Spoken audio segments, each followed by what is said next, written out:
ಎಲ್ರಿಗೂ ನಮಸ್ಕಾರ. ನಾನು Rohit Desai, co-founder of JB experts. ಈ ವಿಡಿಯೋದಲ್ಲಿ ನಾವು ನೋಡೋಣ ಯಾವ ರೀತಿಯ ಪೇಮೆಂಟ್ ಟರ್ಮ್ಸ್ಗಳನ್ನ ನಾವು ಎಕ್ಸ್ಪೋರ್ಟ್ ಇಂಪೋರ್ಟ್ ಬಿಸ್ನೆಸ್ಸಲ್ಲಿ ಯೂಸ್ ಮಾಡ್ಬೋದು. ಸೊ ಇದ್ರ ಜೊತೆಗೆ ಈ ಫುಲ್ ವಿಡಿಯೋದಲ್ಲಿ ನಿಮ್ಗೆ ಯಾವ ಥರದ ಪೇಮೆಂಟ್ ಟರ್ಮ್ಸ್ಗಳನ್ನ ನಾವು ಇಂಟರ್ನ್ಯಾಷನಲಿ ಯೂಸ್ ಮಾಡ್ತೇವೆ, ಅದರ ಅಡ್ವಾಂಟೇಜಸ್ ಏನು, ಅದರ ಡಿಸ್ಅಡ್ವಾಂಟೇಜಸ್ ಏನು, ಅದರಿಂದ ನನ್ನ ದುಡ್ಡು ಎಲ್ಲಿ ಸಿಕ್ಕಾಕ್ಕೊಳ್ಬೋದು, ಅಥವಾ ಯಾವ ಪೇಮೆಂಟಲ್ಲಿ ಯಾವ ಥರದ ರಿಸ್ಕ್ಗಳಿದೆ, ಪ್ರತಿಯೊಂದನ್ನು ಈ ಫುಲ್ ವಿಡಿಯೋದಲ್ಲಿ ಡಿಸ್ಕಸ್ ಮಾಡೋಣ. ಇದು ಒಂದು ವಿಡಿಯೋ ನಿಮ್ಮ ಕಂಪ್ಲೀಟ್ ಪೇಮೆಂಟ್ ಟರ್ಮ್ಸ್ಗಳು ಕ್ಲಿಯರ್ ಆಗುತ್ತೆ. ಸೊ ಮೊದಲನೇ ಆಪ್ಷನ್ ಏನಿದೆ, ಅಡ್ವಾನ್ಸ್ ಪೇಮೆಂಟ್. ಸೊ ನಾರ್ಮಲಿ ನಾವು ಅದನ್ನು ಪ್ರೀ ಪೇಮೆಂಟ್ ಅಂತ ಹೇಳ್ತೇವೆ. ಇನ್ನೂವರೆಗೂ ನಾನೇನು ಮೆಟೀರಿಯಲ್ ಮ್ಯಾನುಫ್ಯಾಕ್ಚರೇ ಮಾಡಿಲ್ಲ, ಅದರ ಮುಂಚೆ ನನಗೆ ದುಡ್ಡು ಬಂದಿದೆ. ಇದು ಕೂಡ ರಿಸ್ಕ್ ಇದೆ. ಇದರಲ್ಲಿ ಏನಾಗುತ್ತೆ, ನೀವು 100% ಅಡ್ವಾನ್ಸ್ ಬಂದರೆ ನೀವು ತುಂಬ ಸೇಫ್ ಆಗ್ತೀರಾ. ಬಟ್ ಆದರೆ 100% ಪೇಮೆಂಟ್ ಬಂದಿಲ್ಲ ಅಂದರೆ ಸ್ವಲ್ಪ ಏನೋ ಒಂದು 30% 20% ನೀವು ಅಡ್ವಾನ್ಸ್ ಪೇಮೆಂಟ್ ತೊಗೊಂಡಿರ್ಬೋದು. ಆದರೆ ನೀವು ಕೆಲಸನೂ ಸ್ಟಾರ್ಟ್ ಮಾಡಿರ್ತೀರಾ, ನೀವು ರಾ ಮೆಟೀರಿಯಲು ತೊಗೊಂಡು ಬಂದಿರ್ತೀರಾ, ಪ್ರತಿಯೊಂದು ಸ್ಟಾರ್ಟ್ ಆಗಿರುತ್ತೆ. ಆದರೆ ಮುಂದೆ ಬರೋ ಅಡ್ವಾನ್ಸ್ ಪೇಮೆಂಟ್ಗಳು ಬರಲಿಲ್ಲ ಅಂದರೆ ನೀವು ಅಡ್ವಾನ್ಸ್ ಪೇಮೆಂಟ್ ತೊಗೊಂಡು ಕೂಡ ಸಿಕ್ಕಾಕೊಳ್ತೀರ. ಯಾಕೆ ಏನಾಗುತ್ತೆ ಅಂದರೆ, ತುಂಬ ಸರಿ ಯಾವುದೇ ಮೆಟೀರಿಯಲ್ಗಳನ್ನ ನಾವು ಮ್ಯಾನುಫ್ಯಾಕ್ಚರ್ ಮಾಡ್ತಿರುವಾಗ ನಾವು ಏನೋ ಕಸ್ಟಮೈಸ್ಡ್ ಮ್ಯಾನುಫ್ಯಾಕ್ಚರಿಂಗ್ ಒಪ್ಕೊಳ್ತೇವೆ. ಫಾರ್ ಎಕ್ಸಾಂಪಲ್ ಶರ್ಟ್ಸ್ ಅಂದ್ಕೊಳ್ಳಿ. ಇವಾಗ ನಾನು ಶರ್ಟ್ಸ್ಗಳದ್ದು ರಾ ಮೆಟೀರಿಯಲ್ಗಳನ್ನ ಪರ್ಚೇಸ್ ಮಾಡ್ತೇನೆ. ಬಟ್ ಈ ಥರದ ರಾ ಮೆಟೀರಿಯಲ್ಲು ಈ ಕಂಪ್ನಿ ಬಿಟ್ಟರೆ ಬೇರೆ ಯಾವ ಕಂಪ್ನಿಗಳು ಕೇಳಲ್ಲ. ಸೊ ಹಾಗಿದ್ದಾಗ ಯಾವುದೇ ಥರದ ಕಸ್ಟಮೈಸೇಷನ್ ಆಪ್ಷನ್ ಇತ್ತು, ಅಥವಾ ಆ ಕಂಟ್ರಿ ಸೈಜಸ್ ಇರ್ಬೋದು, ಅಥವಾ ಬ್ರ್ಯಾಂಡ್ ಇರ್ಬೋದು, ಅಥವಾ ಎಂಬ್ರಾಯ್ಡ್ರಿ ಇರ್ಬೋದು, ಲೋಗೋ ಪ್ರಿಂಟಿಂಗ್ ಇರ್ಬೋದು, ಏನೇ ಇರ್ಬೋದು, ಬಟ್ ನೀವು ಆ ಪೇಮೆಂಟ್ ನೀವು ಮುಂಚೆ ತೊಗೊಳ್ಳಿಲ್ಲ ಅಥವಾ 100% ಪೇಮೆಂಟ್ ಬಂದಿಲ್ಲ ಅಂದರೆ ನಿಮ್ಮ ದುಡ್ಡು ಸಿಗಾಕೊಳ್ಳೋ ಚಾನ್ಸಸ್ ತುಂಬ ಇರುತ್ತೆ. ಸೊ ಇಲ್ಲಿ ಏನಂದರೆ, ನೀವು ಶಿಪ್ಮೆಂಟ್ ಮಾಡೋ ಮುಂಚೆನೇ ನಿಮಗೆ ದುಡ್ಡು ಬರಬೇಕು. ಇಲ್ಲಿ ಯಾವುದೇ ಥರದ ಪೇಮೆಂಟ್ ರಿಸ್ಕ್ಗಳು ನಿಮ್ಮ ಎಕ್ಸ್ಪೋರ್ಟರ್ಗಳಿಗಿರಲ್ಲ. ಅದೇ ನೀವೇನಾದರೂ ಇಂಪೋರ್ಟ್ ಮಾಡ್ತಾ ಇದ್ದೀರಾ, ಇವಾಗ ನೋಡಿ, ಇದು ಎಲ್ಲ ಪೇಮೆಂಟ್ ಟರ್ಮ್ಸ್ಗಳು ಸೇಮ್ ಇರುತ್ತೆ. ನೀವು ಎಕ್ಸ್ಪೋರ್ಟರ್ ಆಗಿ ಅಥವಾ ಇಂಪೋರ್ಟರ್ ಆಗಿ. ಇವಾಗ ನಿಮಗೆ ಎಕ್ಸ್ಪೋರ್ಟರ್ ಆದಾಗ ನಿಮಗೇನಿಲ್ಲಿ ಲಾಭಗಳು ಕಾಣ್ತಾ ಇದೆಯೋ, ಇದೇ ನೀವು ಇಂಪೋರ್ಟರ್ ಆದರೆ ಇದೇ ಲಾಭಗಳು ನಿಮಗೆ ಲಾಸ್ ಆಗಿ ಕಾಣುತ್ತೆ. ಇದನ್ನು ನೀವು ಕ್ಯಾಲ್ಕುಲೇಟ್ನ ಕರೆಕ್ಟಾಗಿ ಮಾಡಿಕೊಂಡು ನೀವು ಬಿಸ್ನೆಸ್ನ ಪ್ಲ್ಯಾನ್ ಮಾಡ್ಕೊಳ್ಳಿ. ಸೊ ಇದರಲ್ಲಿ ಫಾರ್ ಎಕ್ಸಾಂಪಲ್ ಏನಂತಂದರೆ, ಇವಾಗ JB ಎಕ್ಸ್ಪೋರ್ಟ್ಸ್ ಅವ್ರು ಏನು ಮಾಡ್ತಾರೆ, ಒಂದು ಟರ್ಮರಿಕ್ ಎಕ್ಸ್ಪೋರ್ಟ್ ಮಾಡ್ತಾಯಿದ್ದಾರೆ. ಸೌತ್ ಆಫ್ರಿಕನ್ ಬಾಯರ್ ಇದ್ದಾರೆ. ಇದು ಫಸ್ಟ್ ಟೈಮ್ ಆರ್ಡರ್. ಬಾಯರ್ ಬಗ್ಗೆ ನಮಗೇನು ಗೊತ್ತಿಲ್ಲ, ಅಥವಾ ನಾನು ಕ್ರೆಡಿಟ್ ಕೊಟ್ಕೊಳ್ಳೋಕ್ಕೂ ಒಪ್ಕೊಳ್ಳಲ್ಲ.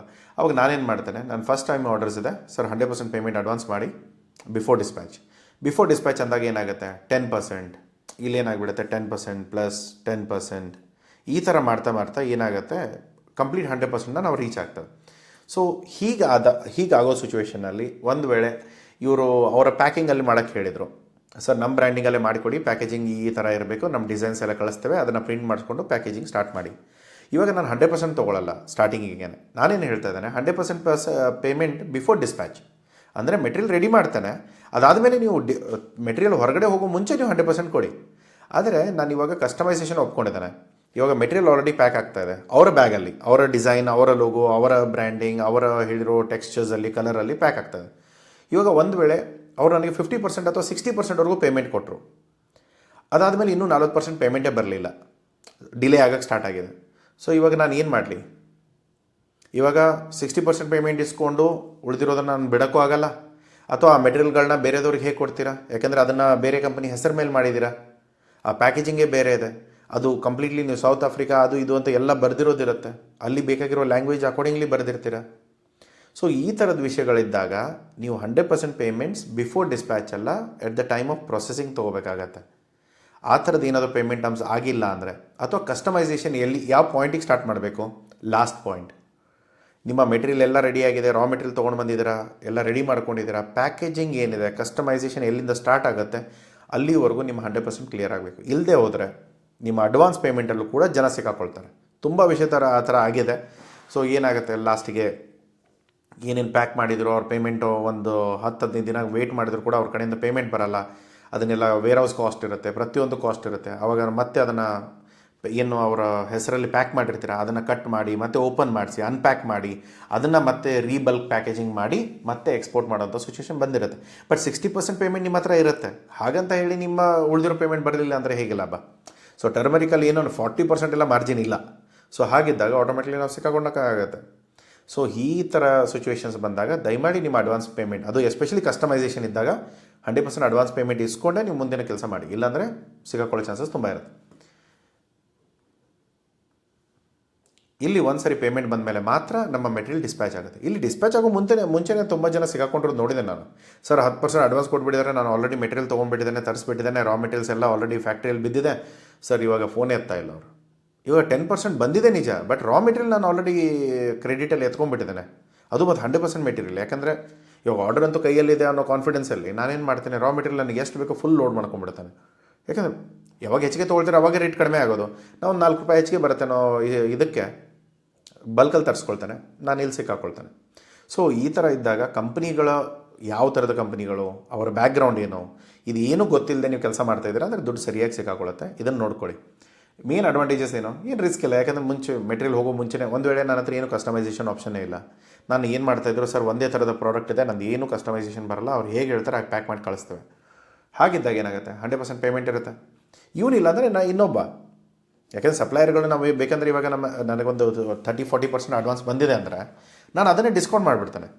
ಇವಾಗ ಯಾರಿಗೂ ನನ್ನ ಬರೀ ಗೋಡೌನ್ ಖಾಲಿ ಮಾಡೋದಿದೆ, ಇವಾಗ ಅವನೇನು ಒಂದು 10 ದಿನದಲ್ಲಿ ಪೇಮೆಂಟ್ ಕೊಡಬೇಕಾಗಿತ್ತು, ಕೊಡಲಿಲ್ಲ, ಇನ್ನೂ ವೇಟ್ ಮಾಡ್ತಾ ಇದ್ದಾನೆ, ಇಲ್ಲಿ ವೇರ್ ಹೌಸ್ ಕಾಸ್ಟ್ ಹೆಚ್ಚಿಗೆ ಆಗ್ತಾಯಿದೆ, ಹಾಗೆ ಹೀಗೆ ಅಂತ ಖರ್ಚು ಬಂದರೆ ನಾನೇನು ಮಾಡ್ತೇನೆ, ಅವ್ನು ಕೊಟ್ಟಿರೋ ಅಡ್ವಾನ್ಸ್ನ ಅದನ್ನೇ ಡಿಸ್ಕೌಂಟ್ ಮಾಡ್ತೇನೆ. ಮಾರ್ಕೆಟಲ್ಲಿ ಒಂದು ವೇಳೆ 100 ರೂಪೀಸ್ ಮಾರ್ತಾಯಿದ್ರೆ ಅದನ್ನು 60 ರೂಪೀಸಲ್ಲಿ ಮಾರ್ಕೆಟಿಗೆ ಬಿಟ್ಬಿಡ್ತಾನೆ. ಲೋಕಲಲ್ಲಿ ಕೂಡ ತೊಗೊಳ್ತಾರೆ. ನನಗೇನು ಎಕ್ಸ್ಪೋರ್ಟಾಗಿ ಮಾಡಬೇಕಂತ ಇಲ್ಲ ಅವಾಗಿನ ಸಿಚುವೇಷನಲ್ಲಿ. ನನಗೇನು ಆ ಮೆಟೀರಿಯಲ್ ಸಿಗಾಕೊಂಡಿದೆ, ನಾನು ದುಡ್ಡು ಸಿಗಾಕೊಂಡಿದೆ, ದುಡ್ಡು ತೊಗೋಬೇಕು, ಸರಿ 30-40% ಏನಿದೆ ಬಂದಿದೆಯೋ ಅದನ್ನು ಡಿಸ್ಕೌಂಟ್ ಮಾಡಿ ಮಾರ್ಕೆಟಿಗೆ ಬಿಟ್ಬಿಡ್ತಾನೆ, ನನ್ನ ದುಡ್ಡು ನನಗೆ ಬಂದುಬಿಡುತ್ತೆ. ಸೊ ಈ ಥರ ತುಂಬ ಆಪ್ಷನ್ಗಳು ನಿಮ್ಮ ಹತ್ರ ಇರಬೇಕಾಗತ್ತೆ. ಯಾವುದಕ್ಕಾದರೂ ರೆಡಿ ಇರಬೇಕು. ಎಕ್ಸ್ಪೋರ್ಟ್ ಇಂಪೋರ್ಟ್ ಬಿಸ್ನೆಸ್ಸಲ್ಲಿ ಹೇಗೆ ಅಂತಂದರೆ ಸರ್ ಇದೇ ಥರ ಆಗುತ್ತೆ. ಇದು ಐಡಿಯಲ್ ಸಿಚುವೇಷನ್. ಏನು, ನಿಮ್ಮ ಪೇಮೆಂಟ್ಗಳು ನೀವು ಶಿಪ್ಮೆಂಟ್ ಮಾಡೋ ಮುಂಚೆ ನಿಮಗೆ ಬರುತ್ತೆ. ಇದು ನಿಮ್ಮ ಐಡಿಯಲ್ ಸಿಚುವೇಷನ್ ಆಗ್ಬೋದು. ಪ್ರತಿಯೊಂದು ಸರಿನೂ ಈ ಥರ ತೊಂದರೆಗಳಾಗುತ್ತೆ ಅಂತ ಹೇಳಲ್ಲ ನಾನು, ಆದರೆ ಆಗುತ್ತೆ ಅನ್ನೋ ಆಪ್ಷನ್ ತಲೆಯಲ್ಲಿರಲಿ. ಸೊ ಇದರಲ್ಲಿ ಏನಾಗುತ್ತೆ, ಮುಂಚೆನೇ ದುಡ್ಡು ಬಂದುಬಿಡುತ್ತೆ, ಎಕ್ಸ್ಪೋರ್ಟರ್ ಮಾತ್ರ ಸೇಫ್ ಆಗಿಬಿಡ್ತಾನೆ. ಇವಾಗ ಇನ್ನೊಂದು ಸಿಚುವೇಷನ್ ಇದೆ, ತುಂಬ ಜನ ಇದ್ದಾರೆ ಇಂಡಿಯಾದಲ್ಲಿ, ಇಷ್ಟು ದೊಡ್ಡ ಪಾಪ್ಯುಲೇಷನ್ದಲ್ಲಿ ಒಂದು 4 ಜನ ಕಳ್ಳರಂತೂ ಇದ್ದೇ ಇರ್ತಾರೆ. ಇವಾಗ ನೋಡಿ, ಬಾಯರ್ಗಳು ಏನಾಗ್ತಾರೆ, ಒಂದು ಫಸ್ಟ್ ಅಡ್ವಾನ್ಸ್ ಪೇಮೆಂಟ್ ಅಂದ ತಕ್ಷಣ ಬಾಯರ್ ಏನು ಮಾಡ್ತಾರೆ, ಇಲ್ಲ ಸರ್ ಆಗಲ್ಲ, ದುಡ್ಡು ಕೊಡಲ್ಲ ಮುಂಚೆ, ಅವಾಗ ಆಟೋಮೆಟಿಕ್ಲಿ ಆರ್ಡರ್ ಹೋಗಿಬಿಡುತ್ತೆ. ಇವಾಗ ನೀವು ಯಾವ ಸಿಚುವೇಷನಲ್ಲಿ ಇದ್ದೀರಾ, ಆರ್ಡರ್ ಬೇಕೇ ಬೇಕಾ, ಅಥವಾ ಆರ್ಡರ್ ಸ್ವಲ್ಪ ನನ್ನ ಪೇಮೆಂಟ್ ಟರ್ಮಲ್ಲಿ ಬಂದರೆ ಮಾತ್ರ ಕೆಲಸ ಮಾಡ್ತೇನೆ, ಇಲ್ಲಾಂದರೆ ಬೇಡ, ಆ ಸಿಚುವೇಷನಲ್ಲಿ ಇದ್ದೀರಾ. ಇವಾಗ ಕೆಲವೊಂದು ಸರಿ ಏನಾಗುತ್ತೆ, ಫ್ಯಾಕ್ಟ್ರಿಗಳೆಲ್ಲ ತುಂಬ ಪ್ರೊಡಕ್ಷನ್ ಲೈನಲ್ಲಿರುತ್ತೆ, ಅವ್ರ ಫಿಕ್ಸ್ ಕಾಸ್ಟ್ ಅಂತೂ ಎಲ್ಲೂ ಹೋಗಲ್ಲ. ಲೇಬರ್ಗಳು, ಮಷೀನು, ರೆಂಟು, ಬಾಡಿಗೆ, ಪ್ಲಸ್ ಅದು ಲೋನ್ ತೊಗೊಂಡಿರೋದು ಎಲ್ಲವೂ ಟೈಮಲ್ಲಿ ದುಡ್ಡು ಹೋಗ್ತಾನೆ ಇರುತ್ತೆ. ಆ ಟೈಮಲ್ಲಿ ಸರ್ ಅಟ್ಲೀಸ್ಟ್ ನನ್ನ ಮೆಟೀರಿಯಲ್ ಆದರೂ ಪ್ರೊಡಕ್ಷನ್ ಆಗ್ತಾಯಿದೆ, ಅಡ್ವಾನ್ಸ್ ಬರದೇ ಹೋದ್ರೂ ಚಿಂತೆ ಇಲ್ಲ, ಮೆಟೀರಿಯಲ್ನ ಹೊರಗಡೆ ಹಾಕೋಣ ಅನ್ನೋ ಮೈಂಡ್ಸೆಟಲ್ಲಿರೋ ಜನನೂ ಇರ್ತಾರೆ. ಸೊ ಹೀಗೆ ಆ ಥರದ ಸಿಚುವೇಷನಲ್ಲಿ ಇದ್ದರೆ ನೀವು ಬೇರೆ ಪೇಮೆಂಟ್ ನಮ್ಗಳನ್ನ ಚೂಸ್ ಮಾಡ್ಬೋದು. ಬಟ್ ಅಡ್ವಾನ್ಸ್ ಪೇಮೆಂಟ್ ಸಿಗೋದಾದರೆ ತುಂಬ ಕಡಿಮೆ. ಯಾಕೆ, ಇಲ್ಲಿ ಬಾಯರ್ ತುಂಬ ರಿಸ್ಕಲ್ಲಿರ್ತಾನೆ. ಯಾಕೆ, ದುಡ್ಡು ನಿಮಗೆ ಕೊಟ್ಟ ಮೇಲೆ ನೀವು ಕ್ವಾಲಿಟಿ ಕಾಂಪ್ರಮೈಸ್ ಮಾಡಿದರೆ, ಅಥವಾ ನೀವು ಕ್ವಾಲಿಟಿ ಕೊಡದೇ ಹೋದರೆ, ನೀವು ಶಿಪ್ಮೆಂಟೇ ಮಾಡದೇ ಹೋದರೆ, ದುಡ್ಡು ತೊಗೊಂಡು ಓಡೋಗ್ಬಿಟ್ರೆ, ಈ ಥರ ತುಂಬ ಒಳ್ಳೊಳ್ಳೆ ಬಾಯರ್ಸ್ಗಳು US ಅಲ್ಲಿರ್ಬೋದು, ಯುರೋಪಲ್ಲಿರ್ಬೋದು, ತುಂಬ ಜನ ಜೊತೆ ನಾವು ಮಾತಾಡಿದಾಗ, Rohit we don't pay advance, why ಅಂತ ಕೇಳಿದಾಗ ನಾರ್ಮಲಿ ಅವ್ರು ಹೇಳೋದಿದ್ದಾನೆ, no we had paid in a previous experience, so we had paid lot of people, so we are not working on it. So ಈ ಥರ ತುಂಬ ಜನ ಹೇಳ್ತಾರೆ. ಸೊ ಆ ಥರ ಆದಾಗ ನಿಮ್ಗೆ ಏನಾಗ್ಬಿಡುತ್ತೆ, ಯಾರೋ ಮಾಡಿದ ತಪ್ಪಿಗೆ ನಿಮ್ಮ ಕುತ್ತಿಗೆಗೆ ಬರುತ್ತೆ. ಸೊ ಅವಾಗ ನೀವೇನು ಮಾಡ್ಬೋದು, ಸರ್ ಎಲ್ಲರೂ ಕಳ್ರಲ್ಲ, ಏನೋ ಒಂದು ಕನ್ವಿನ್ಸ್ ಮಾಡೋಕ್ಕೆ ಟ್ರೈ ಮಾಡ್ತೀರ, ಬಟ್ ಆಗಲಿಲ್ಲ ಅಂದಾಗ ಏನು ಮಾಡ್ತೀರ, ಒಂದು ಬೇರೆ ಪೇಮೆಂಟ್ ಟರ್ಮ್ಸಲ್ಲಿ ಸೂಟ್ ಮಾಡ್ಕೊಳಕ್ಕೆ ಟ್ರೈ ಮಾಡ್ತೀರ. ನೆಕ್ಸ್ಟ್ ಪೇಮೆಂಟ್ ಟರ್ಮ್ ಆಪ್ಷನ್ ಏನಿದೆ, ಸರಿ ಇವಾಗ ಅಡ್ವಾನ್ಸ್ ಪೇಮೆಂಟ್ ಅಂತೂ ಕೊಡಲ್ಲ, ಓಕೆ, ಬೇರೆ ಏನು ಮಾಡ್ಬೋದು, LC ನೋಡಿ, ಲೆಟರ್ ಆಫ್ ಕ್ರೆಡಿಟ್.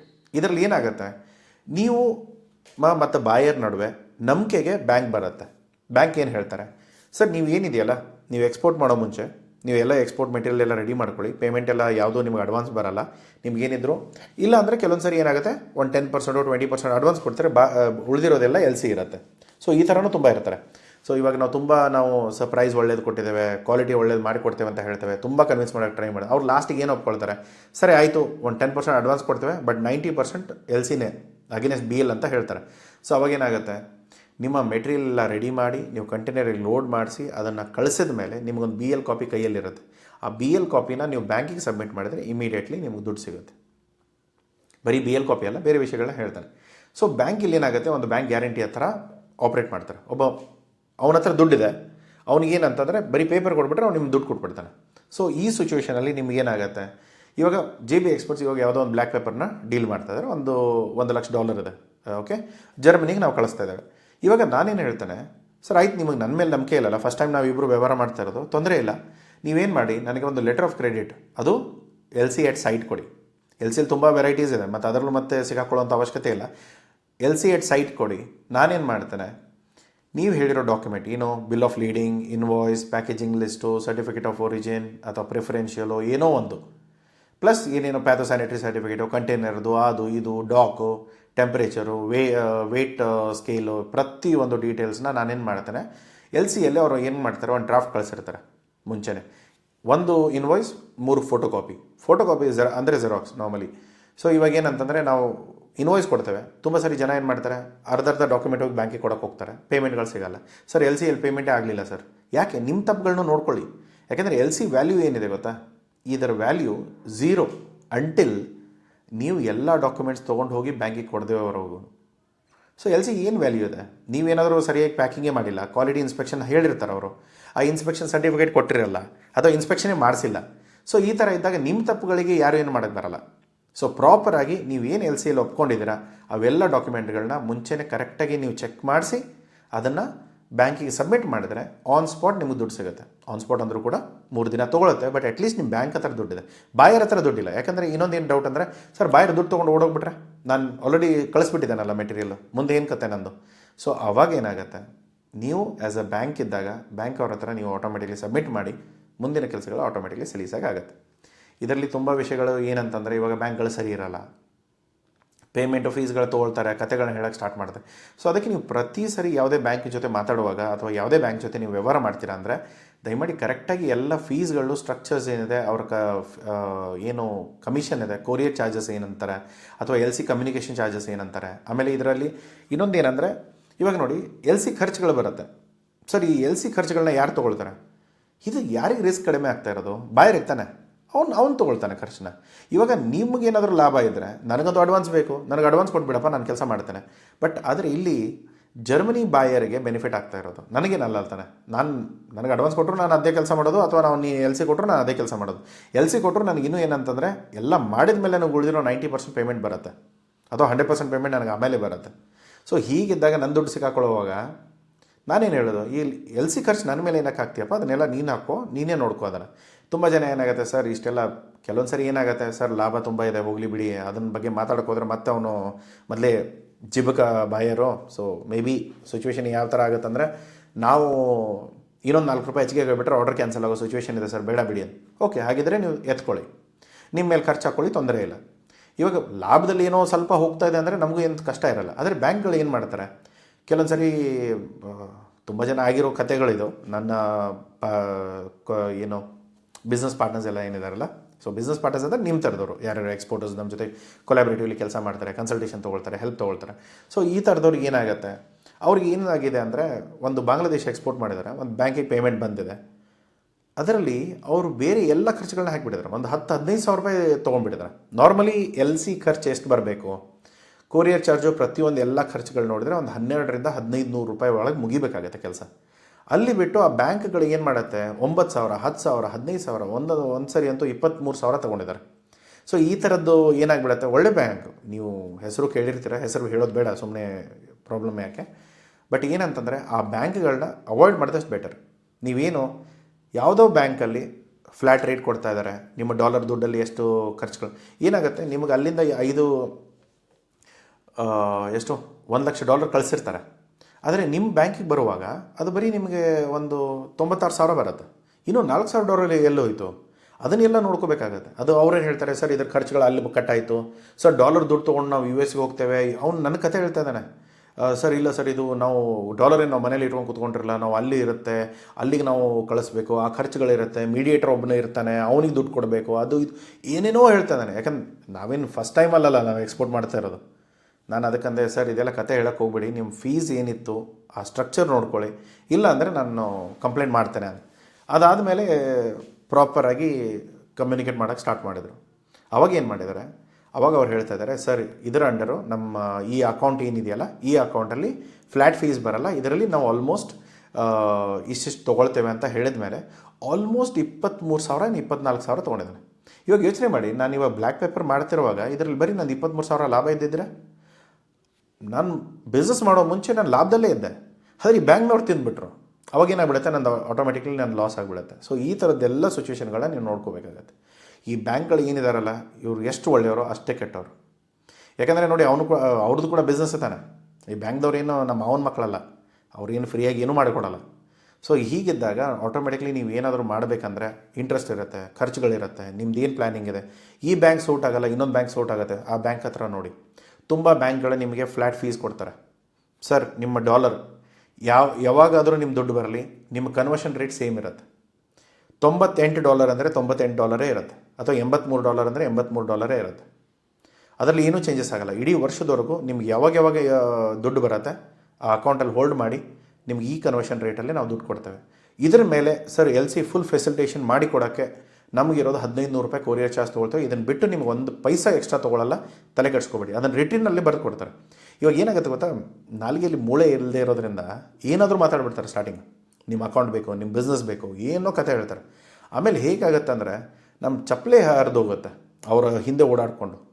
ಎಷ್ಟು ಸರಿ ಫೋನ್ ಎತ್ತಲ್ಲ, ಆಮೇಲೆ ಫೋನ್ ಎತ್ತಿದ್ರೆ ಸರ್ ಅಲ್ಲಿ ಕೇಳಬೇಕು, ಹೆಡ್ ಆಫೀಸಿಗೆ ಕೇಳಬೇಕು, ಫಾರೆಕ್ಸಿಗೆ ರಿಪೋರ್ಟ್ ಮಾಡು. ಕೆಲವೊಂದು ಬ್ಯಾಂಕ್ಗಳು ಎಷ್ಟು ಕೆಡ್ದಾಗಿರುತ್ತಂದರೆ ಅವ್ರ ಹತ್ರ ಫಾರೆಕ್ಸ್ ಡಿಪಾರ್ಟ್ಮೆಂಟೇ ಇರೋಲ್ಲ. ಸೊ ಈ ಥರ ತುಂಬ ವಿಷಯಗಳಿರುತ್ತೆ. ಅದಕ್ಕೆ ನೀವು ಒಂದು ಒಳ್ಳೆ ಬ್ಯಾಂಕ್ ನೋಡಿ, ಬೇರೆ ಬೇರೆ ಬ್ರಾಂಚಸಲ್ಲಿ ಹೋಗಿ ನೋಡಿ. ಇನ್ನೊಂದು ಏನಂದರೆ, ನೀವು ಬ್ಯಾಂಕ್ ಅಕೌಂಟ್ ಇನ್ನೂ ಓಪನ್ ಮಾಡಿಲ್ಲ ಅಂದರೆ ನೀವು ಅದೇ ಬ್ಯಾಂಕ್ನ ಒಂದು 4 ಬ್ರಾಂಚಸ್ಗೆ ಹೋಗಿ ವಿಸಿಟ್ ಮಾಡಿ. ಎಲ್ಲರೂ ಅವ್ರದ್ದೇ ಪ್ಲ್ಯಾನಲ್ಲೇ ತುಂಬ ಬೇರೆ ಬೇರೆ ಕತೆಗಳನ್ನ ಹೇಳ್ತಾರೆ. ಎಷ್ಟು ಜನ ನೀವು ಅಲ್ಲಿ ಸೇಲ್ಸ್ ಮಾರ್ಕೆಟಿಂಗ್ ಅವ್ರು ಇರ್ತಾರಲ್ಲ, ಅವ್ರು ಭೇಟಿಯಾಗಿ ಬನ್ನಿ. ಅವರೇ 4 ಜನ same bank, same account, same type of ಅಕೌಂಟಲ್ಲೇ 4 ಜನ 4 ಬೇರೆ ಕತೆ ಹೇಳ್ತಾರೆ. ಇದನ್ನೆಲ್ಲ ನೀವು ಬೇಕಂದ್ರೆ ರೆಕಾರ್ಡ್ ಮಾಡ್ಕೊಂಡು ನೋಡ್ಕೊಳ್ಳಿ. ನೀವು ಇದೆಲ್ಲ ಕತೆಗಳು ನಿಮ್ಗೆ ಗೊತ್ತಾಗ್ಬಿಡುತ್ತೆ. ಆನ್ ದ ಪೇಪರ್ ಏನೂ ಕೊಡಲ್ಲ ಅವರು. ಅವರಿಗೆ ನೀವು ಏನು ಹೇಳಬೇಕಂದ್ರೆ, ಸರ್ ಏನೇನಿದೆ ನನಗೊಂದು ಲೆಟ್ರಲ್ಲಿ ಬರೆದು ಕೊಡಿ, ಆಫಿಷಿಯಲ್ ಲೆಟ್ರಲ್ಲಿ ಬರೆದು ಕೊಡಿ, ನಿಮ್ಮ ಖರ್ಚು ಎಷ್ಟಿದೆ ಬರೆದು ಕೊಡಲ್ವಾ, ಆ ಬ್ಯಾಂಕ್ ಮರೆತು ಬಿಟ್ಬಿಡಿ. ಯಾಕಂದರೆ ಆ ಥರದ ಬ್ಯಾಂಕ್ಗಳು ನಿಮ್ಗೆ ಯಾವುದೂ ನಂಬಿಕೆ ಹಸ್ತರ ಇರಲ್ಲ. ಯಾಕಂದ್ರೆ ನಾಳೆ ಏನಾಗುತ್ತೆ, ನೀವೇನೋ ಬಿಸ್ನೆಸ್ ಮಾಡೋಕ್ಕೆ ಬರ್ತೀರಾ, ಆಟೋಮೆಟಿಕ್ಲಿ ಅಲ್ಲೇನೋ ತೊಂದರೆಗಳಾಗಿರುತ್ತೆ. ಅದ್ರ ಜೊತೆಗೆ ಬ್ಯಾಂಕ್ದು ತೊಂದರೆಗಳನ್ನ ನೀವು ತಡ್ಕೊಳಕ್ಕಾಗಲ್ಲ. ತುಂಬ ಬ್ಯಾಂಕ್ಗಳ ಜೊತೆ ನಮ್ಮ ರಿಲೇಷನ್ಸ್ ಇರುತ್ತೆ.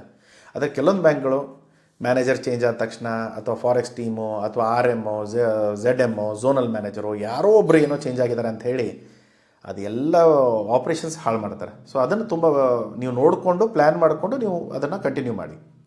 ಯಾವುದೂ ಒಳ್ಳೆಯವರು ಕೆಟ್ಟವರು ಅಂತಿರಲ್ಲ, ಎಲ್ಲ ಥರದವರು ಎಲ್ಲ ಥರ ಸಿಗ್ತಾರೆ. ಅದನ್ನು ನೀವು ನೋಡಿಕೊಂಡು ಪ್ಲ್ಯಾನ್ ಮಾಡ್ಕೊಳ್ಳಿ.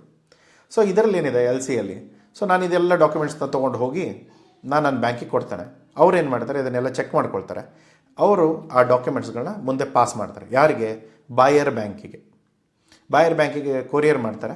ಅದರದ್ದೆಲ್ಲ ಡೀಟೇಲ್ಸ್ಗಳನ್ನ ಅವರೆಲ್ಲ ಚೆಕ್ ಮಾಡಿಕೊಂಡು ಪೇಮೆಂಟ್ಗಳನ್ನ ಪ್ರೊಸೆಸ್ ಮಾಡ್ತಾರೆ. ಇಮಿಡಿಯೇಟ್ ನನ್ನ ಪೇಮೆಂಟ್ ಪ್ರೊಸೆಸ್ ಆಗುತ್ತೆ. ಬಟ್ ಏನು ಇವಾಗ ಮಾಡಿದ್ದೇವೆ ಅಂದರೆ ಅರ್ಧ ಗಂಟೆಯಲ್ಲಿ ಬರೋಲ್ಲ. ಸೊ ಅವ್ರಿಗೆ ಡಾಕ್ಯುಮೆಂಟ್ ಮುಟ್ಟಿ ಅಲ್ಲಿ ಅಪ್ರೂವ್ ಆಗಿ ಒಂದು 2-3 ದಿನ ತೊಗೊಳುತ್ತೆ. But end of the day ಏನು, ನನ್ನ ದುಡ್ಡು ಬಾಯರ್ ಹತ್ರ ಇಲ್ಲ, ಅವರ ಬ್ಯಾಂಕ್ ಹತ್ರ ಇರೋದ್ರಿಂದ ಇಮಿಡಿಯೇಟ್ಲಿ ನನಗೆ ರಿಲೀಸ್ ಆಗುತ್ತೆ, ಏನು ತೊಂದರೆ ಆಗಲ್ಲ.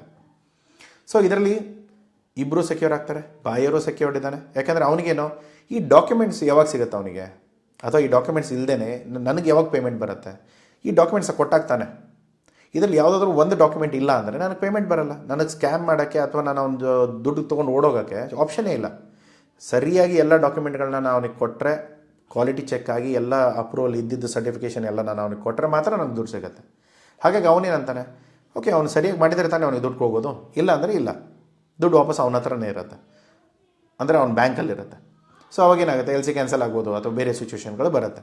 ಇಲ್ಲ ಇನ್ನೊಂದು ಆಪ್ಷನ್ ಏನಿದೆ, ಇವಾಗ ನನಗೇನು ಚಿಂತೆ ಇರುತ್ತೆ, ಅವ್ನಿಗೆ ಮೆಟೀರಿಯಲ್ ಅಂತೂ ಕಳಿಸ್ಬಿಡ್ತೇನೆ, ಅವ್ನು ನನಗೆ ನಾಳೆ ಪೇಮೆಂಟ್ ಕೊಡದೆ ಹೋದರೆ, ಇಲ್ಲಿ ಬ್ಯಾಂಕ್ ಇದೆಯಲ್ಲ, ನಡುವಿರೋದು ಬ್ಯಾಂಕ್ ಇದೆ. ಸೊ ಇವಾಗ ಅವ್ನು ಏನೇ ಸಿಚುವೇಷನ್ ಇರ್ಬೋದು, ಅವನೇನಾದರೂ ನಾಳೆ ಬ್ಯಾಂಕ್ ಕರಪ್ಟ್ ಆದರೂ ಆಗಿರ್ಬೋದು. ಬಟ್ ಏನು, ಬ್ಯಾಂಕ್ ಗ್ಯಾರಂಟಿ ಕೊಟ್ಟಿರೋದ್ರಿಂದ ಆಟೋಮೆಟಿಕ್ಲಿ ನಿಮಗೆ ದುಡ್ಡು ಕವರ್ ಆಗಿರುತ್ತೆ. ಸೊ ಇದರಲ್ಲೂ ನನಗೇನು ತೊಂದರೆ ಇಲ್ಲ. ಸೊ ಇದು ತುಂಬ ಎಕ್ಸ್ಪೋರ್ಟ್ ಇಂಪೋರ್ಟ್ ಬಿಸ್ನೆಸ್ಸಲ್ಲಿ 99% ವರ್ಕ್ ಆಗುವಂಥ ಪೇಮೆಂಟ್ ಟರ್ಮ್. ಯಾಕೆಂದರೆ ಇವತ್ತಿನ ಟೈಮಲ್ಲಿ ತುಂಬ ಕಳ್ಳರು ಇದ್ದಾರೆ, ತುಂಬ ಸ್ಕ್ಯಾಮರ್ಸು ಇದ್ದಾರೆ. ಈ ದುಬೈ ಪಾರ್ಟಿಗಳಿಗಂತೂ ನೀವು ಕಳಿಸ್ಬಿಟ್ರಂತೂ ಮುಗಿದೇ ಹೋಯ್ತು ಕತೆ. ಈ ದುಬೈ ಪಾರ್ಟಿಗಳಂದರೆ ಬೇರೆ ಥರದ ಜನ ಇರೋಲ್ಲ, ಅವ್ರು ನಮ್ಮವರೇ ನಮಗೆ ಸ್ಕ್ಯಾಮ್ ಮಾಡ್ತಾರೆ. ಸೊ ಈ ಥರ ಇರುತ್ತೆ. ಇದರಲ್ಲಿ ಡಿಸಡ್ವಾಂಟೇಜಸ್ ಏನು, ಈ ಬ್ಯಾಂಕ್ ಫೀಗಳು. ನಾನು ಮುಂಚೆನೇ ಹೇಳಿದೆ, ನೀವು ಯಾವುದೇ ಬ್ಯಾಂಕ್ ಜೊತೆ ಕೆಲಸ ಮಾಡಿ, ಈ ಬ್ಯಾಂಕು ಆ ಬ್ಯಾಂಕು ಅಂತಲ್ಲ, ಎಲ್ಲ ಬ್ಯಾಂಕ್ದಲ್ಲೂ ಒಳ್ಳೆಯವರಿದ್ದಾರೆ, ಎಲ್ಲ ಬ್ಯಾಂಕ್ದಲ್ಲೂ ಕೆಟ್ಟವರಿದ್ದಾರೆ. ಸೊ ನೀವು ಕರೆಕ್ಟಾಗಿ ನೋಡಿಕೊಂಡು ಆನ್ ಪೇಪರ್ ಏನಿದೆ ಎಲ್ಲ ಅರ್ಥ ಮಾಡಿಕೊಂಡು, ಆ ಥರ ಏನೇ ಡೌಟ್ ಇದ್ದರೂ ಕಮೆಂಟ್ ಬಾಕ್ಸಲ್ಲಿ ಹಾಕಿ ನಾನು ರಿಪ್ಲೈ ಕೊಡ್ತೇನೆ. ಸೊ ಅದನ್ನು ನೋಡಿಕೊಂಡು ಮಾಡಿ. ಇನ್ನೊಂದು ಏನಿದೆ, ಇದರಲ್ಲಿ ಕಾಂಪ್ಲೆಕ್ಸ್ ಡಾಕ್ಯುಮೆಂಟ್ಸ್, ಇದರ ವ್ಯಾಲ್ಯೂ ಹೇಳಿದೆ ನಿಮಗೆ. This is value to zero. ಎಲ್ಲಿವರೆಗೂ ಇದೊಂದು ಪೇಪರ್ ಅಷ್ಟೇ, ನಿಮ್ಮ ಹತ್ರ LC ಕಾಪಿ ಇರೋದು ಒಂದು ಪೇಪರ್ ಅಷ್ಟೇ, ಇದು ಏನೂ ಯೂಸ್ ಇಲ್ಲ.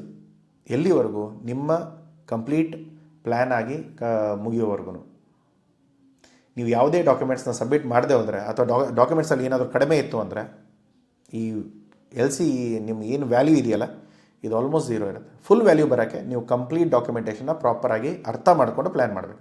ಡ್ರಾಫ್ಟ್ ಬಂದಾಗ ನಿಮಗೇನೋ ಅರ್ಥ ಆಗದೆ ಹೋದರೆ ದಯಮಾಡಿ ನಮ್ಮ ಟೀಮಿಗೆ ಕಳಿಸಿ, ಚೆಕ್ ಮಾಡಿಸ್ಕೊಳ್ಳಿ, ಕನ್ಸಲ್ಟೇಷನ್ ತೊಗೊಳ್ಳಿ, ಪ್ಲ್ಯಾನ್ ಮಾಡಿಕೊಂಡು ಮುಂದೆ ಪ್ರೊಸೀಡ್ ಮಾಡಿ. ಇಲ್ಲದೆ ಹೋದರೆ ನಿಮ್ಮ ದುಡ್ಡು ಸಿಕ್ಕಾಕೊಳ್ಳೋ ಚಾನ್ಸಸ್ ತುಂಬ ಇರುತ್ತೆ. Documentation against payment. ಈ ಪೇಮೆಂಟ್ ಟೈಮಲ್ಲಿ ಏನಾಗುತ್ತೆ, ಇವಾಗ ಬಾಯರ್ ನನಗೆ ತುಂಬ ಹೊಸಬ, ಬಟ್ ಆದರೆ ಏನು ಅವನು ಎಲ್ ಸಿಗೂ ಒಪ್ಕೊಳ್ತಾ ಇಲ್ಲ ಅಥವಾ ನಾನು ಅಡ್ವಾನ್ಸ್ಗೂ ಒಪ್ಕೊಳ್ತಾ ಇಲ್ಲ. ನಾನೇನು ಮಾಡ್ತೇನೆ, ಆಯ್ತಪ್ಪ ನಾನು ನಿನ್ನ ಕಂಟೈನರ್ ಕಳಿಸ್ಕೊಡ್ತೇನೆ, ನೀನು ಪೇಮೆಂಟ್ ಕೊಟ್ಟರೆ ಮಾತ್ರ ನಾನು ಹಿಂಗೆ ಪೇಪರ್ಸ್ ಕೊಡೋದು ಅಂತ ಹೇಳ್ತಾನೆ. ಸೊ ಅವಾಗೇನಾಗುತ್ತೆ, ಇದು ಕ್ಯಾಶ್ ಆ್ಯಂಡ್ ಕ್ಯಾರಿ ಅಂತ ಹೇಳ್ತೇವೆ ನಾವು, COD ಹೇಳ್ತೇವಲ್ಲ, cash on delivery. So material ಬರುತ್ತೆ, ಅವಾಗ ನಾನು ದುಡ್ಡು ಕೊಡ್ತೇನೆ. So that is exactly COD ಅಂತಲೇ ಅಂದ್ಕೊಳ್ಬೋದು ಇದನ್ನ, ಕ್ಯಾಶ್ ಆನ್ ಡೆಲಿವರಿ. ಸೊ ಇಲ್ಲೇನಾಗುತ್ತೆ, ಅಮೆಝಾನೋ ಫ್ಲಿಪ್ಕಾರ್ಟಿಂದ ಏನಾದರೂ ಆರ್ಡರ್ ಮಾಡಿದರೆ ನೀವು ಕ್ಯಾಶ್ ಆನ್ ಡೆಲಿವರಿ ತೊಗೊಳ್ತಿರಲ್ಲ. ಸೊ ಅದೇ ಥರದ ಆಪ್ಷನ್ ಇದು. ಸೊ ಇಲ್ಲೇನಾಗುತ್ತೆ, ಕಂಟೈನರ್ ಆಲ್ರೆಡಿ ಶಿಪ್ ಆಗಿಬಿಡುತ್ತೆ. ಯಾರು ಎಕ್ಸ್ಪೋರ್ಟರ್ ಅಲ್ಲ, ನಾನೇನು ಮಾಡ್ತೇನೆ, ಈ ಕಾರ್ಡಮಮ್ ಒಂದು 50,000 ಏನಿದೆ ಅದನ್ನು UK ಬಾಯರಿಗೆ ನಾನು ಕಳಿಸ್ಬಿಡ್ತೇನೆ. ಅವಾಗೇನಾಗುತ್ತೆ, UK ಬಾಯರ್ ಏನು ಮಾಡ್ತಾನೆ, ಪೇಪರ್ಸ್ ಎಲ್ಲ ಅವ್ನ ಬ್ಯಾಂಕಿಗೆ ಹೋಗಿ ಮುಟ್ಟುತ್ತೆ, ನನ್ನ ಬ್ಯಾಂಕಿಂದ ಅವ್ನ ಬ್ಯಾಂಕಿಗೆ ಹೋಗುತ್ತೆ. ಇದು ಬ್ಯಾಂಕ್ ಥ್ರೂ ಆಗುತ್ತೆ, ನಾನೇನು ಡೈರೆಕ್ಟ್ ಕೊರಿಯರ್ ಕಳಿಸಲ್ಲ ಅಥವಾ ಬಾಯರಿಗೆ ಡೈರೆಕ್ಟ್ಲಿ ಪೇಪರ್ಸ್ಗಳನ್ನ ಕಳಿಸಲ್ಲ. ನಾನೇನು ಮಾಡ್ತೇನೆ, ಬ್ಯಾಂಕಿಗೆ ಕಳಿಸ್ತೇನೆ. ಅವನ ಬ್ಯಾಂಕಿಗೆ ಏನಾಗುತ್ತೆ, ಅವನು ಈ ಪೇಪರ್ಸ್ಗಳೆಲ್ಲ ಅವ್ನ ಬ್ಯಾಂಕಿಗೆ ಮುಟ್ಟಿದ ತಕ್ಷಣ ಅವನೇನು ಮಾಡ್ತಾನೆ, ಅಲ್ಲಿ ಬ್ಯಾಂಕಿಗೆ ಹೋಗಿ ಈ ಪೇಪರ್ಗಳನ್ನ ಬಿಡಿಸ್ಕೊಳಕ್ಕೆ ಹೋಗ್ತಾನೆ. ಆವಾಗ ಬ್ಯಾಂಕ್ ಏನು ಹೇಳುತ್ತೆ, ನೀನು ಫಸ್ಟ್ ನಿನ್ನ ಪೇಮೆಂಟ್ ಏನಿದೆಯಲ್ಲ ಅದನ್ನು ಕೊಡು, ಪೇಪರ್ ತೊಗೊಂಡು ಹೋಗು. ಸೊ ಪೇಮೆಂಟಲ್ಲಿ ಕೊಡ್ತಾನೆ, ಪೇಪರ್ಗಳು ಅವನಿಗೆ ಸಿಗುತ್ತೆ. ಆಮೇಲೆ ಆ ಪೇಪರ್ಗಳನ್ನ ತೊಗೊಂಡು ಹೋಗಿ ಅವನು ತನ್ನ ಕಂಟೈನರ್ನ ಬಿಡಿಸ್ಕೊಳ್ತಾನೆ. ಇದು ಐಡಲ್ ಸಿಚುವೇಶನ್. ಇದರಲ್ಲಿ ಏನಾಗುತ್ತೆ, JB ಎಕ್ಸ್ಪೋರ್ಟ್ಸ್ ಎಕ್ಸ್ಪೋರ್ಟ್ ಮಾಡಾಯಿತು, ಶಿಪ್ಪಿಂಗ್ ಡಾಕ್ಯುಮೆಂಟ್ಸ್ನ ನನ್ನ ಬ್ಯಾಂಕಿಂದ ಅವನ ಬ್ಯಾಂಕಿಗೆ ಸೆಂಡ್ ಆಗಿದೆ. ಸೊ ಅವನು ಪೇಮೆಂಟ್ ಕೊಡ್ತಾನೆ, ಡಾಕ್ಯುಮೆಂಟ್ಸ್ ತೊಗೊಳ್ತಾನೆ, ಅವನ ಮೆಟೀರಿಯಲ್ದು ಏನಿದೆ ಅದರ ಪೊಸಿಷನ್ ತೊಗೊಳ್ತಾನೆ. ಸೊ ಇದರಲ್ಲಿ ಏನಂದರೆ ಓಪನ್ ಅಕೌಂಟ್ ಅಂದರೆ ಕ್ರೆಡಿಟ್ ಕೊಡೋದಕ್ಕಿಂತ ಇದು ಬೆಟರ್ ಆಪ್ಷನ್. ಯಾಕಂದರೆ ನಾನೇನು ಅವನಿಗೆ ಸುಮ್ಮನೆ ಮೆಟೀರಿಯಲ್ ಕೊಡೋದು ಆಮೇಲೆ ಯಾವತ್ತೂ ದುಡ್ಡು ಕೊಡೋ ಬದಲು ಇದು ಸ್ವಲ್ಪ ಬೆಟರ್ ಆಪ್ಷನ್ ಅಷ್ಟೇ. ಇದರಲ್ಲಿ ಏನಾಗುತ್ತೆ ಅಂದರೆ ಇದರ ಈವನ್ ಮೆಟೀರಿಯಲ್ ಅಲ್ಲಿ ಮುಟ್ಟಿದೆ, ಬಟ್ ಅದನ್ನು ಪ್ರಾಡಕ್ಟ್ ನನ್ನ ಹೆಸರು ಮೇಲಿದೆ. ನೀವು ಅದನ್ನು ಏನೋ ಅವನ ಹೆಸರಲ್ಲಿ ಕಳಿಸೋದಲ್ಲ. ನಾರ್ಮಲಿ ಅದೇನೋ ಟು ಬ್ಯಾಂಕ್ ಅಂತ ಬರಿತೇವೆ ನಾವು. ಟು ಬ್ಯಾಂಕ್ ಅಂದರೆ ಅವನೇನಾದರೂ ಬರಲಿಲ್ಲ ಅಂದರೆ ಬೇರೆ ಯಾರಿಗಾದರೂ ಮಾರ್ಬೋದು. ಸೊ ಆದರೆ ಒಂದು ಪ್ರಾಬ್ಲಮ್ ಏನಿದೆ, ಇದರಲ್ಲಿ ತುಂಬ ರಿಸ್ಕ್ ಏನಂತಂದರೆ ಬಾಯರ್ ಬರದೇ ಇರ್ಬೋದು, ದುಡ್ಡು ಕೊಡಬೇಕಲ್ಲ. ಇವಾಗ ನಾನೇನು ಮಾಡಿದ್ದೇನೆ, ಎಲ್ಲ ಮೆಟೀರಿಯಲ್ ಮ್ಯಾನುಫ್ಯಾಕ್ಚರ್ ಮಾಡಿಕೊಂಡು ಎಲ್ಲ ಮಾಡಿಸಿ ಕಂಟೈನರ್ಗೆ ಹಾಕಿಸಿ ಅವನ ಕಂಟ್ರಿಗೆ ಕಳಿಸಿದ್ದಾನೆ. ಇವಾಗ ಅವನಲ್ಲಿ ಹೋಗಿ ಬ್ಯಾಂಕಲ್ಲಿ ನಾನು ಆಲ್ರೆಡಿ ಡಾಕ್ಯುಮೆಂಟ್ಸ್ನ ಅವ್ನ ಬ್ಯಾಂಕಿಗೆ ಕಳಿಸಿದ್ದಾನೆ. ಇವಾಗ ಆ ಬ್ಯಾಂಕಲ್ಲಿ ಯಾರೂ ಅವ್ನು ಬರಲೇ ಇಲ್ಲ, ಅವ್ನು ದುಡ್ಡು ಕೊಡೋಕ್ಕೆ ಬರಲೇ ಇಲ್ಲ, ಅವ್ನು ಅದನ್ನು ಕ್ಲೇಮ್ ಮಾಡೋಕ್ಕೆ ಬರಲಿಲ್ಲ ಅಂದರೆ ನೀವೇನು ಮಾಡ್ತೀರಾ? ಆಪ್ಷನ್ ಏನಿದೆ, ಆ ಬ್ಯಾಂಕ್ದವ್ರಿಗೆ ಹೇಳ್ಬೋದು, ಸರ್ ಅವನಿಗೆ ಕರೀರಿ ಅಂತ. ಅವ್ರು ಕರೀತಾರೆ, ಟ್ರೈ ಮಾಡ್ತಾರೆ, ಅವ್ನು ರೆಸ್ಪಾಂಡೇ ಮಾಡಲ್ಲ, ಬರಲ್ಲ ಅಂತ ಹೇಳ್ತಾನೆ. ಅವಾಗ ನೀವೇನು ಮಾಡ್ತೀರಾ? ನಿಮ್ಮ ಕಂಟೈನರ್ ಆಲ್ರೆಡಿ ಅಲ್ಲಿದೆ. ಸೊ ಅಲ್ಲೇನಾಗುತ್ತೆ, ನಿಮ್ಮ ಕಂಟೈನರಲ್ಲಿ ನಿಮಗೆ, ಯಾಕಂದರೆ ಕಂಟೈನರ್ ಸಿಗೋದು ಬಾಡಿಗೆಯಲ್ಲಿ, ಓಕೆ, ಮೆಟೀರಿಯಲ್ ನಿಮ್ದಿರ್ಬೋದು, ಬಟ್ ಕಂಟೈನರ್ದು ಏನು ಫ್ರೇಮ್ ಇದೆಯಲ್ಲ ಅದೆಲ್ಲ ಬಾಡಿಗೆ ಇರುತ್ತೆ. ಅದು ನಿಮಗೆ 7 ದಿನ ಕ್ರೆಡಿಟ್ ಇರುತ್ತೆ. ಅಂದರೆ ಒಂದು ಟೈಮ್ ಕೊಟ್ಟಿರ್ತಾರೆ, 7 ದಿನ ಅಥವಾ 14 ದಿನ ನಿಮ್ಗೆ ಟೈಮ್ ಇರುತ್ತೆ. ಅಷ್ಟರಲ್ಲಿ ನೀವು ಮೆಟೀರಿಯಲ್ಗಳನ್ನೆಲ್ಲ ತೊಗೊಂಡು ಕಂಟೈನರ್ನ ವಾಪಸ್ ಡಿಪೋ ಕೊಡಬೇಕು. ಸೊ ಅದನ್ನು ನೀವೇನಾದರೂ ಮುಟ್ಟಿಸ್ಲಿಲ್ಲ, ಅದೇನಾದ್ರು ತೊಂದರೆ ಆಯಿತು, ಮುಂದೆ ಏನು ಕತೆ? ಸೊ ಅದರಲ್ಲಿ ಪೆನಲ್ಟಿ ಬೀಳಕ್ಕೆ ಸ್ಟಾರ್ಟ್ ಆಗುತ್ತೆ, ಅದು ಮೀಟ್ರ್ ಸ್ಟಾರ್ಟ್ ಆಗುತ್ತೆ. ಸೊ ಪ್ರತಿ ದಿನಕ್ಕೆ ಇಷ್ಟಿಷ್ಟು ಅಂತ ಹೋಗಿ, ಸೊ ಅವಾಗೇನಾಗುತ್ತೆ, ಆ ಖರ್ಚುಗಳೆಲ್ಲ ನಿಮ್ಮ ಮೇಲೆ ಬೀಳುತ್ತೆ. ಯಾಕೆಂದರೆ ಯಾವುದೇ ದೇಶಕ್ಕೆ ನೀವು ಯಾವುದೇ ಮೆಟೀರಿಯಲ್ನ ಕಳಿಸಿ, ಅವನು ಎಲ್ಲಿವರೆಗೂ ಬಿಲ್ ಆಫ್ ಎಂಟ್ರಿ ಫೈಲ್ ಮಾಡಲ್ವೋ ಅಲ್ಲಿವರೆಗೂ ಆ ಮೆಟೀರಿಯಲ್ ನಿಮ್ಮದು, ಅದು ನಿಮ್ಮ ಜವಾಬ್ದಾರಿ ಇರುತ್ತೆ. ಸೊ ಹಾಗಾಗಿ ಏನಾಗುತ್ತೆ, ಈ ಖರ್ಚುಗಳೆಲ್ಲ ಏನಿದೆ ಅದು ನಿಮ್ಮ ತಲೆ ಮೇಲೆ ಬೀಳುತ್ತೆ. ಸೊ ಅದಕ್ಕೆ ನಾವೇನು ಮಾಡ್ತೇವೆ, ಸರ್ ಇವಾಗ ಪ್ಲ್ಯಾನ್ ಎ ಇದು, ಓಕೆ, ನಾನೇನು ಮಾಡ್ತೇನೆ, ಎಕ್ಸ್ಪೋರ್ಟರ್ ಅವನಿಗೆ ಕಳಿಸ್ತೇನೆ. ಪ್ಲ್ಯಾನ್ ಬಿ ಏನು, ನಾನು ಅದ್ರ ಮೇಲೆ ಹೆಸರೇ ಬರೆಯಲ್ಲ, ನಾನು ಯಾವುದೋ ಬೇರೆ ಬ್ಯಾಂಕಿಗೆ ಡೈರೆಕ್ಟ್ಲಿ ಅಡ್ರೆಸ್ ಮಾಡಿರ್ತಾನೆ, ಅದನ್ನು ಯಾರೂ ಅವನ ಮೇಲೆ, ಇವಾಗ ರೋಹಿತ್ ದೇಸಾಯಿ ಅಂತ ಬರೆದ್ಬಿಟ್ಟು ನಾನು ಅವನ ಹೆಸರಿಗೆ ನಾನು ಕಳಿಸಲ್ಲ.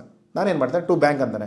ಇವಾಗ ರೋಹಿತ್ ದೇಸಾಯಿ ಪೇಮೆಂಟ್ ಕೊಟ್ಟು ತೊಗೊಳಕ್ಕೆ ಬರಲಿಲ್ಲ ಅಂದರೆ ನಾನೇನು ಮಾಡ್ತೇನೆ, ನಾನು ಇನ್ನೊಬ್ಬ ಯಾರೋ ಬಾಯರ್ನ ಹುಡುಕಿ ಇಟ್ಕೊಂಡಿರ್ತೇನೆ ಅದೇ ಟೈಮಲ್ಲಿ. ಇವಾಗ ನನಗೊಂದು ಇಲ್ಲೊಂದು 20% ಅಡ್ವಾನ್ಸ್ ಸಿಕ್ಕಿತ್ತು, ನಾನೇನು ಮಾಡ್ತೇನೆ, ಇದರಲ್ಲೇ 20% ಡಿಸ್ಕೌಂಟ್ ಕೊಟ್ಟು ಆ ಕಂಟೈನರ್ನ ಪುಷ್ ಮಾಡ್ತಾನೆ. ನಿನಗೆ ಹೇಳಿದ್ದೆ ಬರೋಕ್ಕೆ, ನೀನು ಬರಲಿಲ್ಲ, ಅದಕ್ಕೆ ನಾನು ಬೇರೆ ಯಾರಿಗೋ ಮಾರ್ತಾ ಇದ್ದೇನೆ.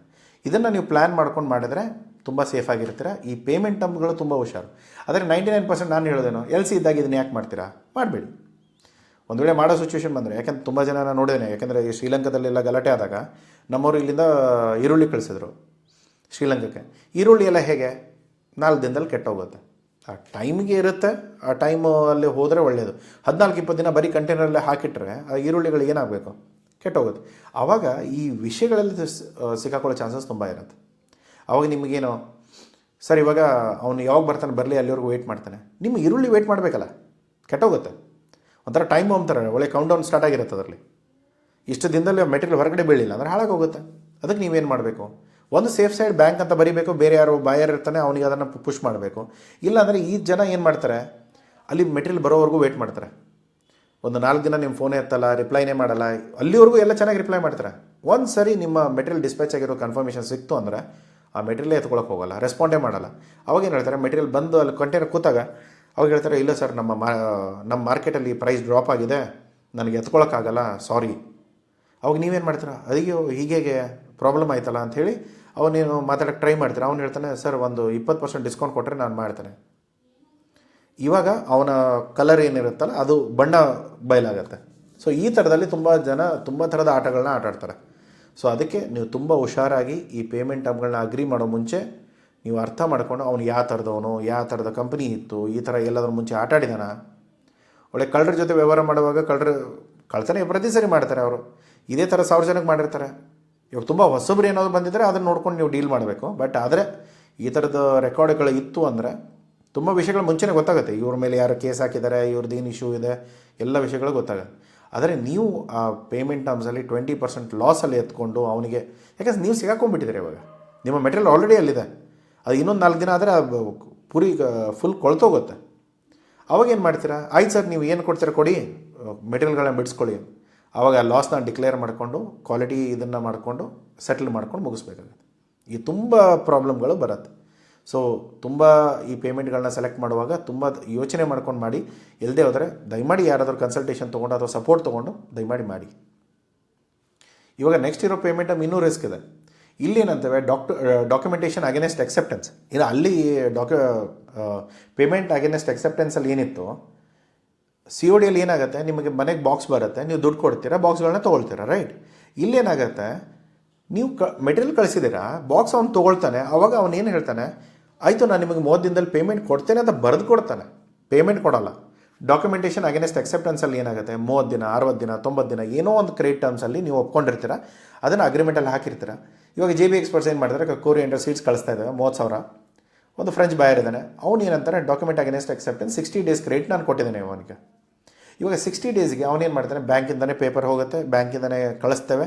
ಬ್ಯಾಂಕಿಂದ ಕಳಿಸುವಾಗ ನಾವೇನು ಹೇಳ್ತೇವೆ, ಸರ್ ನೀವು ಪೇಪರ್ಸ್ ಎಲ್ಲ ಬ್ಯಾಂಕಿನಿಂದ ಇಸ್ಕೊಂಡು ಸೈನ್ ಮಾಡಿಕೊಡಿ, ಎಕ್ಸೆಪ್ಟೆನ್ಸ್ ಅಗ್ರಿಮೆಂಟ್ ಇರುತ್ತೆ, ಅದನ್ನು ಸೈನ್ ಮಾಡಿಕೊಡಿ, 60 ಡೇಸ್ ಮೇಲೆ ನೀವು ಪೇಮೆಂಟ್ ಕೊಡ್ತೇನೆ ಅಂತ ಹೇಳಿಬಿಟ್ಟು ಬರೆದು ಕೊಡಿ.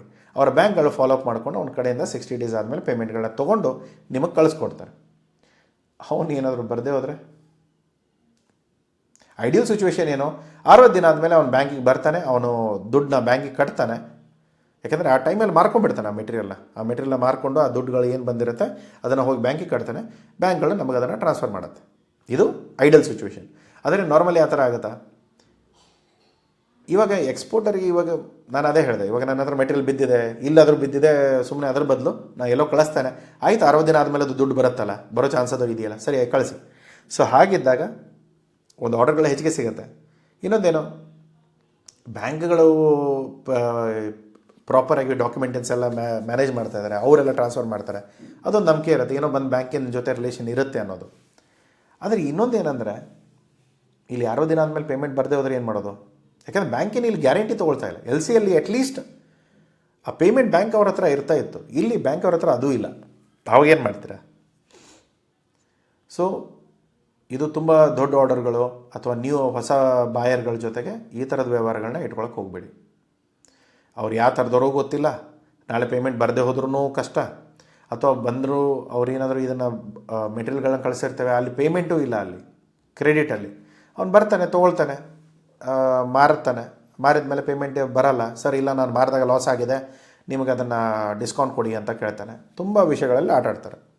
ಸೊ ಈ ಥರದ ಸಿಚುವೇಷನ್ಗಳಲ್ಲಿ ಲ್ಯಾಂಡ್ ಆಗಬಾರ್ದು ಅಂದರೆ ಬೆಸ್ಟ್ ಏನು, ನಿಮ್ಗೆ ಯಾವ ಪೇಮೆಂಟ್ ಟರ್ಮ್ ಸೂಟ್ ಆಗುತ್ತೆ ಇದನ್ನು ಮಾತ್ರ ನಾನು ರೆಕಮೆಂಡು ಮಾಡಲ್ಲ. ಡಾಕ್ಯುಮೆಂಟ್ ಅಗೇನೆಸ್ಟ್ ಎಕ್ಸೆಪ್ಟೆನ್ಸ್ ಆಯಿತು, ಡಾಕ್ಯುಮೆಂಟೇಷನ್ ಅಗೇನೆಸ್ಟ್ ಪೇಮೆಂಟ್ ಆಯಿತು, ಈ ಎರಡೂ ವಿಷಯಗಳಲ್ಲಿ ನೀವು ಸಿಕ್ಕಾಕೊಳ್ಳೋ ಚಾನ್ಸಸ್ ತುಂಬ ಇರುತ್ತೆ.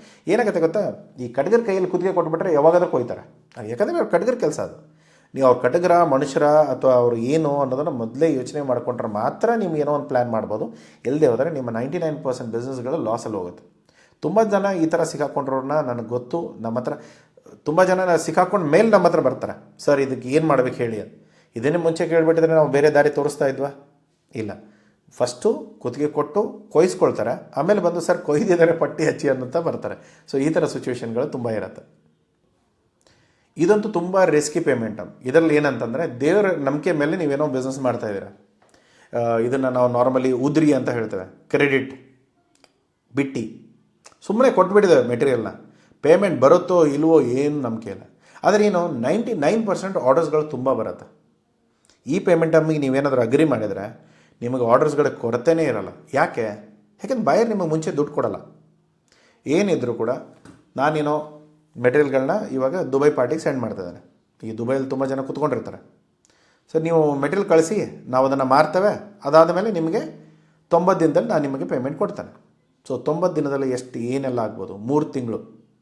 3 ತಿಂಗಳಲ್ಲಿ ಏನೇನಾಗುತ್ತೆ? ಓಕೆ, ಸೊ ಇವಾಗ ಐಡಿಯಲ್ ಸಿಚುವೇಶನ್ ಏನು, 90 ದಿನ ಆಗುತ್ತೆ, ಬಾಯರ್ ನಮಗೆ ಅಮೌಂಟ್ ಟ್ರಾನ್ಸ್ಫರ್ ಮಾಡ್ತಾನೆ, ಎಲ್ಲ ಬಿಸ್ನೆಸ್ ಒಳ್ಳೇದಾಯಿತು, ನೆಕ್ಸ್ಟ್ ಬಿಸ್ನೆಸ್ ಬಗ್ಗೆ ಪ್ಲ್ಯಾನ್ ಮಾಡ್ತೇವೆ. ಇಲ್ಲ, ಇದು ಏನಾಗುತ್ತೆ, ತುಂಬ ಜನ ಬಾಯರ್ಸ್ಗಳು ಸಿಗ್ತಾರೆ. ಇದು ನಿಮ್ಮ ಲಾಂಗ್ ಟರ್ಮ್ ರಿಲೇಷನ್ಶಿಪ್ ಇತ್ತು ಬಾಯರ್ ಜೊತೆಗೆ, ಅಥವಾ ಏನು ನಮ್ಮವರೇ ಯಾರೋ ಇದ್ದಾರೆ, ಸರಿ ಮೆಟೀರಿಯಲ್ ಕಳಿಸ್ತಾ ಇರಿ, ಪೇಮೆಂಟ್ಗಳು ಬಂದಾಗ ಬರುತ್ತೆ, ಯಾಕಂದ್ರೆ ನಮ್ಮವರೇ ಅಲ್ಲ, ಅದೇನು ತೊಂದರೆಗಳು ಬರೋಲ್ಲ. ಆದರೆ ಏನಾಗುತ್ತೆ, ಇದು ತುಂಬ ಹೈ ರಿಸ್ಕ್ ಇರುತ್ತೆ ಎಕ್ಸ್ಪೋರ್ಟರ್ಗೆ. ಯಾಕಂದ್ರೆ ದುಡ್ಡು ಬರದೇ ಇರೋ ಚಾನ್ಸಸ್ಸೇ ತುಂಬ ಇರುತ್ತೆ. ಇದರಲ್ಲಿ ಏನಾಗುತ್ತೆ, ಪೇಮೆಂಟ್ಗಳು ಡಿಫಾಲ್ಟ್ ಆಗೋ ಚಾನ್ಸಸ್ 99% ಇರುತ್ತೆ. ಇದರಲ್ಲಿ ಇನ್ನೊಂದು ಜನ ಏನು ಮಾಡ್ತಾರೆ, ಈ ದುಬೈ ಪಾರ್ಟಿಗಳಲ್ಲಿರೋರು ಯಾರು, ಇಂಡಿಯನ್ಸೇ, ಕೇರಳದವರು, ಈ ಕರ್ನಾಟಕದವರು, ಮಹಾರಾಷ್ಟ್ರದವರು, ತಮಿಳ್ನಾಡ್ದವರು, ಇವರೇ ಜನ ಅಲ್ಲಿ ಕೂತ್ಕೊಂಡು ನಮ್ಮ ಜನನೇ ಟೋಪಿ ಹಾಕ್ತಾ ಇರ್ತಾರೆ. ಇವಾಗ ಏನು ಮಾಡ್ತೇವೆ, ನಾವು ನಂಬ್ಕೊಂಡು ಏನು ಮಾಡ್ತೇವೆ, ಸರ್ ಇಷ್ಟೆಲ್ಲ ಟ್ರೈ ಮಾಡಿದೆ, ನನಗೆ ಆರ್ಡರ್ ಸಿಗ್ತಾಯಿಲ್ಲ, ಅದಕ್ಕೆ ನಾನು ಕ್ರೆಡಿಟಲ್ಲಿ ಒಪ್ಕೊಂಡೆ. ಕ್ರೆಡಿಟ್ ಅಂದರೆ ಓಪನ್ ಅಕೌಂಟ್. ಸೊ ಇದರಲ್ಲಿ ಏನಾಗ್ಬಿಡುತ್ತೆ, ಆಟೋಮೆಟಿಕ್ಲಿ ಬಾಯರ್ ಏನು ಹೇಳ್ತಾನೆ, 90 ಡೇಸ್ ಆದಮೇಲೆ ಪೇಮೆಂಟ್ ಕೊಡ್ತೇನೆ ಅಂತ ಹೇಳಿದ್ದಾನೆ, ನಾನು ಎಲ್ಲೋ ಮೆಟೀರಿಯಲ್ನ ಎಕ್ಸ್ಪೋರ್ಟ್ ಮಾಡಿದ್ದಾನೆ, ಇವಾಗ ನಾನು ಪೇಮೆಂಟ್ ಬರಬೇಕಾಗಿತ್ತು, ಪೇಮೆಂಟೇ ಬಂದಿಲ್ಲ.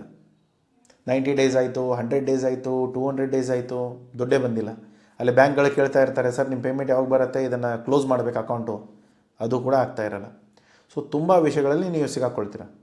ಸೊ ಈ ಥರದನ್ನು ಇವಾಗ ನನ್ನ ತಮ್ಮನೋ ನನ್ನ ಕಸಿನೋ ಯಾರೋ ಒಬ್ಬರು ಆಲ್ರೆಡಿ ಅಲ್ಲಿ ಕೂತ್ಕೊಂಡಿದ್ದಾರೆ, ನಮ್ಮ ಇಬ್ಬರದೇ ಸ್ವಂತ ಬಿಸ್ನೆಸ್ಸು, ನನ್ನದೇ ಕಂಪ್ನಿ, ಅಲ್ಲೂ ಕೂಡ ನನ್ನದೇ ಕಂಪ್ನಿ.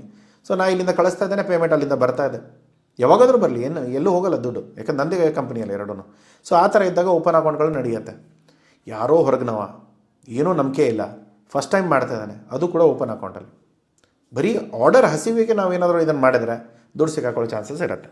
ಆದರೆ ಏನು, ಸರ್ ನನ್ನ ಹತ್ರ ಇಲ್ಲಿ ಬಿಸ್ನೆಸ್ಸೇ ಇಲ್ಲ, ಇವಾಗ ಹೊರಗಡೆ ಅಟ್ಲೀಸ್ಟ್ ಆರ್ಡರ್ ಆದರೂ ಬರ್ತಾ ಇದೆ, ಇಲ್ಲಾದರೂ ನನಗೆ ಮೆಟೀರಿಯಲ್ ಇಟ್ಕೊಂಡು ಕೂತ್ಕೊಂಡ್ರೆ, ಇವಾಗ ಇದು ನಮ್ಕೀನ್ ಅಂತ ಹೇಳ್ತೇವಲ್ಲ, ತುಂಬ ಕಂಪ್ನಿಗಳೆಲ್ಲ ಇದು ಕೋಡ್ ಬೆಳೆ ಎಲ್ಲ ಮಾಡ್ತಾರಲ್ಲ, ಸೊ ಅದೆಲ್ಲ ಏನಾಗುತ್ತೆ, ಅದಕ್ಕೆ ಎಕ್ಸ್ಪೈರಿ ಇರುತ್ತೆ. ಸೊ ಅದನ್ನು ಮಾಡಿ ನನ್ನ ವೇರ್ಹೌಸಲ್ಲಿ ಸ್ಟಾಕ್ ಇಟ್ಕೊಂಡಿದ್ದಾನೆ, ಅಟ್ಲೀಸ್ಟ್ ನಾನು ಹೊರಗಡೆ ಕಳಿಸಿದ್ರೆ ಒಂದು 90 ದಿನದಲ್ಲಿ ಪೇಮೆಂಟ್ ಬಂದಾದರೂ ಬರೋ ಚಾನ್ಸಸ್ ಇರುತ್ತೆ. ಇಲ್ಲ ಅಂದರೆ ಏನಾಗುತ್ತೆ, ಅದಕ್ಕೆ ಎಕ್ಸ್ಪೈರಿ ಇರೋದ್ರಿಂದ ಇಲ್ಲಿ ಮನೇಲಿ ಇಟ್ಕೊಂಡು ಕೂತ್ಕೊಂಡ್ರೆ ವೇರ್ಹೌಸಲ್ಲಿ ಒಂದು ವೇರ್ಹೌಸ್ ಖರ್ಚು, ಎರಡನೇದು ಆ ಮೆಟೀರಿಯಲ್ಗಳು ಇಲ್ಲೇ ಕೂತ್ಕೊಂಡಿದೆ, ಇಲ್ಲಿ ಇಟ್ಕೊಂಡ್ರೆ ಎಕ್ಸ್ಪೈರ್ ಆದರೆ ಯಾರಿಗೆ ದುಡ್ಡು ಕೊಡ್ತಾರೆ, ಅದಕ್ಕೆ ₹1 ಬರಲ್ಲ. ಅಟ್ಲೀಸ್ಟ್ ಅಲ್ಲಿ ಹೋದ್ರೆ 90 ಡೇಸ್ ಆದಮೇಲೆ ಅಟ್ಲೀಸ್ಟ್ ಬಂದಾದರೂ ಬರ್ಬೋದು ಅನ್ನೋ ಚಾನ್ಸ್ ಇತ್ತು ಅಂದರೆ ಆ ರಿಸ್ಕ್ಗಳನ್ನ ತೊಗೊಳ್ಳೋವಂಥ ಕಂಪ್ನಿಗಳು ಇದ್ದಾರೆ. ಸೊ ಅದಕ್ಕೆ ನೀವು ಯಾವ ಥರದ ಬಿಸ್ನೆಸ್ಸಲ್ಲಿ ಇದ್ದೀರಾ, ಎಲ್ಲ ಬಿಸ್ನೆಸ್ ಟರ್ಮ್ಸ್ಗಳು ಸೇಮ್ ಇರಲ್ಲ. ಅಥವಾ ನಿಮ್ಮ ಕಾಂಪಿಟೇಟರ್ ಯಾವ ಪೇಮೆಂಟ್ ಟರ್ಮ್ ಕೊಡ್ತಾ ಇದ್ದಾರೆ, ನೀವೇನೋ ಅಡ್ವಾನ್ಸ್ ಕೇಳ್ತಾ ಇದ್ದಾರೆ ನೀವು ಸೇಫ್ ಆಗೋಕ್ಕೆ, ಬಟ್ ಆದರೆ ನಿಮ್ಮ ಕಾಂಪಿಟೇಟರ್ ಇಲ್ಲಿ ಕ್ರೆಡಿಟ್ ಕೊಡ್ತಾ ಇದ್ದಾನೆ, ಅವಾಗ ನೀವೇನು ಮಾಡ್ತೀರಾ, 99% ಆರ್ಡರ್ಸ್ ಅವನಿಗೆ ಹೋಗುತ್ತೆ. ಯಾಕೆಂದರೆ ಪೇಮೆಂಟ್ ಟರ್ಮ್ಸ್ ಆ ಥರ ಇದೆ. ಇದರಲ್ಲಿ ಏನಾಗುತ್ತೆ, ಬಾಯರಿಗೆ ಏನೂ ರಿಸ್ಕೇ ಇಲ್ಲ, ಏನು ಒಂದು ಪೈಸಾ ರಿಸ್ಕ್ ಇಲ್ಲ. ಮೆಟೀರಿಯಲ್ ಬರುತ್ತೆ, ಮಾರ್ತಾನೆ, 90 ದಿನ ಇದೆ ಪೇಮೆಂಟ್ ಕೊಡೋಕ್ಕೆ, ಅಲ್ಲಿವರೆಗೂ ನೋಡೋಣ. ಇಲ್ಲ ಅಂದರೆ ಪೇಮೆಂಟ್ ಕೊಡದೆ ಹೋದರೆ ಲೀಗಲ್ಲು ಅದು ಇದು ಏನೋ ಒಂದು ಬರುತ್ತೆ, ಅದನ್ನು ನೋಡ್ಕೊಳ್ತಾರೆ. ಸೊ ಈ ಥರ ತುಂಬ ಪ್ಲ್ಯಾನ್ಗಳಿರುತ್ತೆ. ಅದು ರಿಸ್ಕ್ ಇದೆ, ಇಲ್ಲ ಅಂತಲ್ಲ, ಬಟ್ ಆದರೆ ಅದರ ಅಡ್ವಾಂಟೇಜಸ್ ಡಿಸ್ಅಡ್ವಾಂಟೇಜಸ್ ಎರಡೂ ಇರುತ್ತೆ. ಆರ್ಡರ್ ಇಂಪಾರ್ಟೆಂಟಾ ಅಥವಾ ಪೇಮೆಂಟ್ ಇಂಪಾರ್ಟೆಂಟಾ, ಪೇಮೆಂಟ್ ಸೆಕ್ಯೂರಿಟಿ ಇಂಪಾರ್ಟೆಂಟಾ ಅಥವಾ ಆರ್ಡರ್ ಇಂಪಾರ್ಟೆಂಟಾ, ಇದೆಲ್ಲವೂ ಇರುತ್ತೆ. ಇದನ್ನು ಕೂಡ ಹೇಗೆ ಕಡಿಮೆ ಮಾಡ್ಕೋಬೋದು, ರಿಸ್ಕ್ ಯಾವ ಥರ ಮಿಟಿಗೇಟ್ ಮಾಡ್ಕೊಳ್ಬೋದು, ಅದನ್ನೆಲ್ಲ ಮುಂದೆ ನೋಡೋಣ. ಬಟ್ ಆದರೆ ಪೇಮೆಂಟ್ ಟರ್ಮ್ಸ್ ಬಗ್ಗೆ ಮಾತಾಡುವಾಗ ಇದು ರಿಸ್ಕ್ ಇದೆ. ಈ ಪೇಮೆಂಟ್ ಟರ್ಮಲ್ಲಿ ನೀವೇನು ಮಾಡ್ಬೋದು, ಇವಾಗ ದುಬೈ ಪಾರ್ಟಿ ಇದ್ದಾರೆ, ಸೊ ಯಾರಿಗೂ ಮೆಟೀರಿಯಲ್ ಕಳಿಸ್ತೀರಾ, ಅವ್ರೇನು ಮಾಡ್ತಾರೆ, ಇದರಲ್ಲಿ ಯಾವುದೇ ಥರದ ಕಮಿಟ್ಮೆಂಟ್ ಇರೋಲ್ಲ. ಈವನ್ ಕನ್ಸೈನ್ಮೆಂಟ್ ಪೇಮೆಂಟ್ಸಲ್ಲಿ ಈವನ್ JB ಎಕ್ಸ್ಪರ್ಟ್ಸ್ ಕೂಡ ಅದನ್ನೇ ಮಾಡ್ತಾರೆ. ಇವಾಗ ಯಾವುದೋ ಒಂದು ಕಂಪ್ನಿ ಇಟ್ಲಿಯಲ್ಲಿದೆ, ಅವರಿಗೆ ಇಂಡಿಯನ್ ಮಾರ್ಕೆಟ್ ಟ್ರೈ ಮಾಡೋದಿದೆ, ಅವ್ರೇನು ಮಾಡ್ತಾರೆ, ಮೆಟೀರಿಯಲ್ನೆಲ್ಲ ನಮ್ಮ ಹೆಸರಿಗೆ ಕಳಿಸ್ತಾರೆ, ನಾವು ಅವ್ರಿಗೇನು ಪೇಮೆಂಟ್ ಕೊಡೋಲ್ಲ, ಮೆಟೀರಿಯಲ್ ತೊಗೊಳ್ತೇವೆ, ವೇರ್ಹೌಸಲ್ಲಿ ಹಾಕ್ಕೊಳ್ತೇವೆ, ಅವ್ರು ಯಾರ್ಯಾರಿಗೆ ಆರ್ಡರ್ಸ್ ಬಂದಿದೆ ಅವ್ರಿಗೆಲ್ಲ ಶಿಪ್ ಮಾಡಿ ಅಂತ ಹೇಳ್ತಾರೆ, ಅವರಿಗೆಲ್ಲ ಶಿಪ್ ಮಾಡ್ತೇವೆ, ಪೇಮೆಂಟ್ಗಳನ್ನ ಕಲೆಕ್ಟ್ ಮಾಡ್ಕೊಳ್ತೇವೆ, ಪೇಮೆಂಟ್ ಬಂದಮೇಲೆ ಅವರಿಗೆ ನಮ್ಮ ಕಮಿಷನ್ ಏನಿದೆ ಅದನ್ನು ಕಟ್ ಮಾಡಿಕೊಂಡು ಅವ್ರಿಗೆ ಪೇಮೆಂಟ್ನ ಕಳಿಸ್ಕೊಡ್ತೇವೆ. ಸೊ ಇದು ನಾರ್ಮಲಿ ಕನ್ಸೈನ್ಮೆಂಟ್ ಬೇಸ್ಡ್ ಪೇಮೆಂಟ್. ಇವಾಗ ನಾನು ಯಾವುದೋ ಒಂದು ಸ್ಯಾಫ್ರನ್ ತೊಗೊಂಡು ಒಂದು $1 ಲಕ್ಷ ನಾನು ಕೆನಡಾಗೆ ಕಳಿಸಿದ್ದೇನೆ. ಅಲ್ಲಿ ಏನಾಗುತ್ತೆ, ಅವನು ಅದನ್ನು ಡಿಸ್ಟ್ರಿಬ್ಯೂಟರ್ ಏನು ಮಾಡ್ತಾನೆ, ಆ ಮೆಟೀರಿಯಲ್ಗಳನ್ನ ತೊಗೊಂಡು ಲೋಕಲ್ ಮಾರ್ಕೆಟಲ್ಲಿ ಮಾರ್ತಾನೆ. ಮಾರಿದ ಮೇಲೆ ಅದರ ಪೇಮೆಂಟ್ ಏನಿದೆ ಅದನ್ನು ನನಗೆ ವಾಪಸ್ ಅವನ ಕಮಿಷನ್ನ ಹಿಡ್ಕೊಂಡು ಕಟ್ ಮಾಡಿಕೊಂಡು ಬೇರೆ ಏನು ಪೇಮೆಂಟ್ ಇದೆ ಅದನ್ನು ನಾನು ಕಳಿಸ್ಕೊಡ್ತಾನೆ. ಇಲ್ಲ ಅವನಿಗೆ ಪೇಮೆಂಟ್ ಕಮಿಷನ್ ನಾನು ಸಪ್ರೇಟ್ ಕಳಿಸ್ಬೇಕಂದ್ರೆ ನಾನು ಸಪ್ರೇಟ್ ಅವ್ನ ಕಮಿಷನ್ ಚಾರ್ಜಸ್ ಕೊಡ್ತಾನೆ. ಬಟ್ ಅವ್ನು ಏನು ಮಾಡ್ತಾನೆ, ಫುಲ್ ಇನ್ವಾಯ್ಸ್ ಏನಿದೆ ಅದನ್ನು ಸೆಟಲ್ ಮಾಡ್ತಾನೆ. ಸೊ ಈ ಥರ ತುಂಬ ವಿಷಯಗಳಿರುತ್ತೆ. ಇದನ್ನು ನೋಡಿಕೊಂಡು ನೀವು ಬಿಸ್ನೆಸ್ನ ಪ್ಲ್ಯಾನ್ ಮಾಡ್ಕೋಬೋದು. ಸೊ ಇದರಲ್ಲಿ ಏನಾಗುತ್ತೆ, ಇದು ತುಂಬ ಜನ ಯಾರಿಗೆ ಅಂದರೆ, ಸರ್ ನನಗೆ ಆ ಮಾರ್ಕೆಟ್ ಗೊತ್ತಿಲ್ಲ. ಇವಾಗ ನಾರ್ಮಲಿ ಹೇಗೆ ಅಂತಂದರೆ, ನಾವೊಂದು ಹೊಸ ಮಾರ್ಕೆಟ್ ಟ್ರೈ ಮಾಡ್ತಾ ಇದ್ದಾನೆ, ಬಟ್ ಐಡಿಯಾ ಇಲ್ಲ ಅಲ್ಲಿ ಮಾರ್ಕೆಟ್ ವರ್ಕೌಟ್ ಆಗುತ್ತೋ ಇಲ್ವೋ, ಬಾಯರ್ನ ಹುಡುಕೊಂಡು ಇಷ್ಟೆಲ್ಲ ಮಾಡೋ ಬದಲು ನಾವೇನು ಮಾಡ್ತೇವೆ, ಒಬ್ಬ ಡಿಸ್ಟ್ರಿಬ್ಯೂಟರ್ ಯಾರು ಇಂಡಸ್ಟ್ರಿಯಲ್ಲಿ ಕೆಲಸ ಮಾಡ್ತಾ ಇದ್ದಾರೆ ಅವ್ರನ್ನ ಹಿಡ್ಕೊಂಡು ಅವ್ರಿಗೆ ನಾನು ಮೆಟೀರಿಯಲ್ ಕಳಿಸ್ಕೊಡ್ತೇನೆ, ನೀನು ನೋಡಪ್ಪ ಮಾರೋಕ್ಕಾಗತ್ತಾ, ಮಾರಿದ್ರೆ ಇಷ್ಟು ಕಮಿಷನ್ ತೊಗೋ, ಮಾಡೋಕ್ಕೆ ಸ್ಟಾರ್ಟ್ ಮಾಡು. ಸೊ ಇದರಲ್ಲಿ ಏನಾಗುತ್ತೆ, ಬರೀ ಮೆಟೀರಿಯಲ್ ಕಾಸ್ಟ್ ಅಷ್ಟೇ ನಮ್ಮದು, ಬೇರೆ ಅವನ ಲೋಕಲ್ ಓಡಾಡೋದು, ಪೇಮೆಂಟ್ ಕಳಿಸೋದು ಅದೆಲ್ಲ ಅವನದಿರುತ್ತೆ. ಇಲ್ಲಿ ರಿಸ್ಕ್ ಇರೋದೇನು, 100% ಫುಲ್ ಮೆಟೀರಿಯಲ್ ನಂದು ಏನು ಇನ್ವೆಂಟ್ರಿ ಇದೆಯೋ ಅದು ಫುಲ್ ಹೋಗ್ಬೋದು. ನಾನೇನು ಮೆಟೀರಿಯಲ್ ಇಲ್ಲಿಂದ ಇಂಡಿಯಾದಿಂದ ಸ್ಯಾಫ್ರನ್ ಕಳಿಸಿದೇನೋ ಅಲ್ಲಿ ಕೆನಡಾದಲ್ಲಿ ಅದನ್ನೇನಾದರೂ ಮಾರೋಕ್ಕೆ ನನ್ನ ಡಿಸ್ಟ್ರಿಬ್ಯೂಟರ್ಗೆ ಆಗಲಿಲ್ಲ ಅಂದರೆ ಅಲ್ಲಿಗೆ ನಿಮ್ಮ ಬಿಸ್ನೆಸ್ ಹೋಯ್ತು. ಆದರೆ ಏನು ಇಲ್ಲಿ ಯಾವ ರಿಸ್ಕ್ ನಾನು ತೊಗೊಳ್ಳೋದು, ನನಗೆ ಗೊತ್ತಿದೆ ಮುಂಚೆನೇ ಈ ಪೇಮೆಂಟ್ ಟರ್ಮ್ಸ್ ಇದು ರಿಸ್ಕಿ ಇದೆ.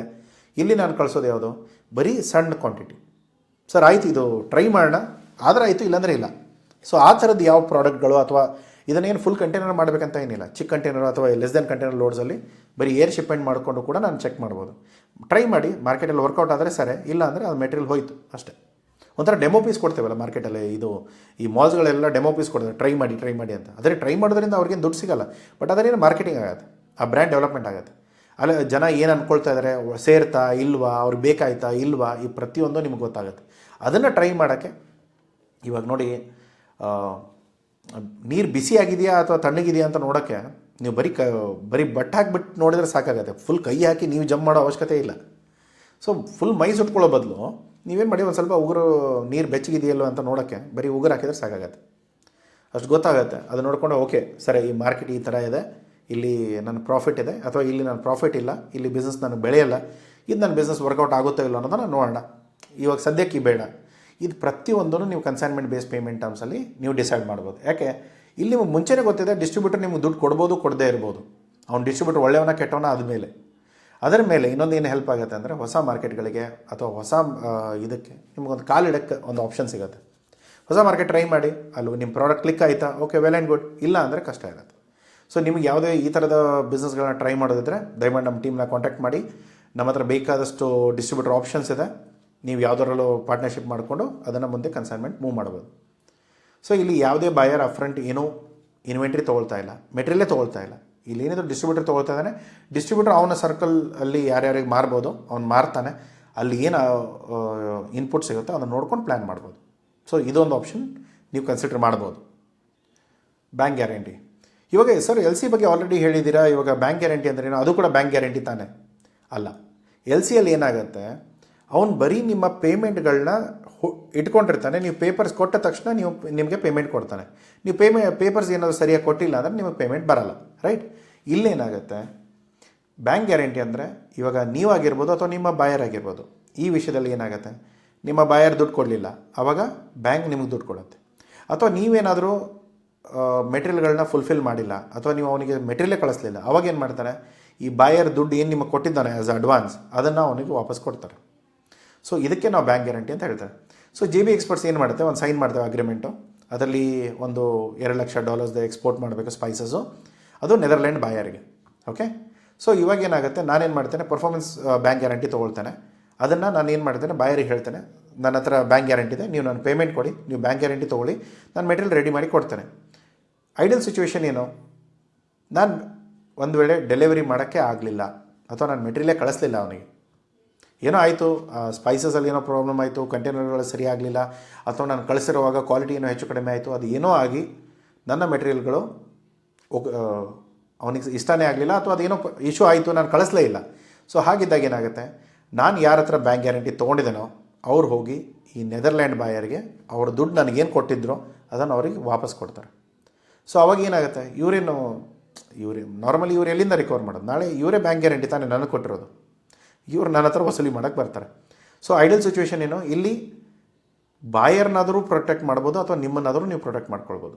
ಇವಾಗ ನಾಳೆ ನೀವು ಇಂಪೋರ್ಟ್ ಮಾಡ್ತಾಯಿದ್ದೀರಾ, ಅವಾಗೇನು ಹೇಳ್ತೀರಾ, ಸಪ್ಲೈಯರಿಗೆ ಇಷ್ಟೇ ಹೇಳೋದು, ಸರ್ ಬ್ಯಾಂಕ್ ಗ್ಯಾರಂಟಿ ಕೊಡಿ, ನಿಮ್ಗೆ ಆರ್ಡರ್ ಕೊಡ್ತಾನೆ, ನಿಮ್ಮ ಪೇಮೆಂಟ್ 100% ಅಡ್ವಾನ್ಸ್ ಬೇಕಲ್ಲ, ಸರಿ ತೊಂದರೆ ಇಲ್ಲ ನಾನು ಕೊಡ್ತೇನೆ, ಬಟ್ ನೀವು ಬ್ಯಾಂಕ್ ಗ್ಯಾರಂಟಿ ತೊಗೊಂಡು ಬನ್ನಿ. ಅವ್ರು ಬ್ಯಾಂಕ್ ಗ್ಯಾರಂಟಿ ತೊಗೊಂಡು ಬರ್ತಾರೆ, ಚೆಕ್ ಮಾಡ್ತೀರಾ, ಇಲ್ಲಿ ಕ್ರಾಸ್ ಚೆಕ್ ಮಾಡಿಸಿದಾಗ ಬ್ಯಾಂಕ್ ಗ್ಯಾರಂಟಿ ಓಕೆ ಇದೆ, ತೊಂದರೆ ಇಲ್ಲ, ನೀವು ಅವ್ರಿಗೆ ಪೇಮೆಂಟ್ ಮಾಡ್ಬೋದು. ಓಕೆ, ಪೇಮೆಂಟ್ ಮಾಡಿ. ಅವನೇನೋ ನಿಮಗೆ ಸಪ್ಲೈ ಮಾಡಲಿಲ್ಲ, ಒಬ್ಬ ಯಾವನೋ ಚೈನೀಸ್ ಪಾರ್ಟಿಗೆ ನೀವೇನೋ ಪೇಮೆಂಟ್ ಕೊಟ್ರಿ, ಅವನು ಸಪ್ಲೈ ಮಾಡಿಲ್ಲ, ಅವಾಗೇನು ಮಾಡ್ತೀರಾ? ಆ ಬ್ಯಾಂಕ್ ಗ್ಯಾರಂಟಿ ಇದೆಯಲ್ಲ, ಆ ಬ್ಯಾಂಕ್ ಗ್ಯಾರಂಟಿ ಎಕ್ಸಿಕ್ಯೂಟ್ ಮಾಡ್ತೀರಾ. ಸರ್ ಇಲ್ಲಿ ನಿಮ್ಮ ಸಪ್ಲೈಯರ್ ಏನಿದ್ದಾರೆ, ನೀವು ಯಾರ ಹೆಸರ ಮೇಲೆ ಬ್ಯಾಂಕ್ ಗ್ಯಾರಂಟಿ ಕೊಟ್ಟಿದ್ದೀರಾ ಅವರು ಫುಲ್ಫಿಲ್ ಮಾಡಿಲ್ಲ, ಅದಕ್ಕೆ ನೀವು ನನ್ನ ಪೇಮೆಂಟ್ ವಾಪಸ್ ಕೊಡಿ. ಅವ್ರು ನಿಮಗೆ ಇಮಿಡಿಯೇಟ್ಲಿ ವಾಪಸ್ ಪೇಮೆಂಟ್ ಕೊಡ್ತಾರೆ. ಅವ್ರು ಟ್ರೈ ಮಾಡ್ತಾರೆ ಸೆಲ್ಲರ್ ಜೊತೆ ಮಾತಾಡಿ ಅದನ್ನು ಫುಲ್ಫಿಲ್ ಮಾಡೋಕ್ಕೆ, ಆಗದೆ ಹೋದರೆ ಆ ಗ್ಯಾರಂಟಿ ಏನಿದೆ ಅದನ್ನು ಎಕ್ಸಿಕ್ಯೂಟ್ ಮಾಡಿ ನೀವು ಪೇಮೆಂಟ್ ಟರ್ಮ್ಸ್ನ ಕವರ್ ಮಾಡ್ಕೊಳ್ತೀರ. ಇದರಲ್ಲಿ ಪಾಸಿಟಿವ್ಸ್ ಏನು? ಪ್ರೊವೈಡ್ ಸೆಕ್ಯೂರಿಟಿ ಇನ್ ಲಾರ್ಜ್ ಕಾಂಟ್ರಾಕ್ಟ್ಸ್. ತುಂಬ ದೊಡ್ಡ ದೊಡ್ಡ ಅಗ್ರಿಮೆಂಟ್ಸ್ಗಳಲ್ಲಿ ಈ ಥರ ಸೆಕ್ಯೂರಿಟಿ ಇರುತ್ತೆ, ಯಾಕಂದ್ರೆ ತುಂಬ ದೊಡ್ಡ ಪೇಮೆಂಟ್ ಹೋಗ್ತಾ ಇರುತ್ತೆ. ಯಾಕಂದರೆ ಅಡ್ವಾನ್ಸ್ ಇಲ್ಲದೆ ನಾನು ಕೆಲಸ ಮಾಡಲ್ಲ, ಅಥವಾ ನೀವು ನನಗೆ ದುಡ್ಡು ಕಳ್ಸೋಕ್ಕೆ ನೀವು ಹಿಂದೆ ಮುಂದೆ ಮಾಡ್ತೀರಾ, ಅವಾಗೇನಾಗುತ್ತೆ? Bank ಗ್ಯಾರಂಟಿಗಳು best. ಆದರೆ ಏನು ಚಿಕ್ಕ ಚಿಕ್ಕ ಅಗ್ರಿಮೆಂಟ್ಸಲ್ಲೆಲ್ಲ ಆಗಲ್ಲ, ತುಂಬ ದೊಡ್ಡ ವಾಲ್ಯೂಮ್ ಇರಬೇಕು.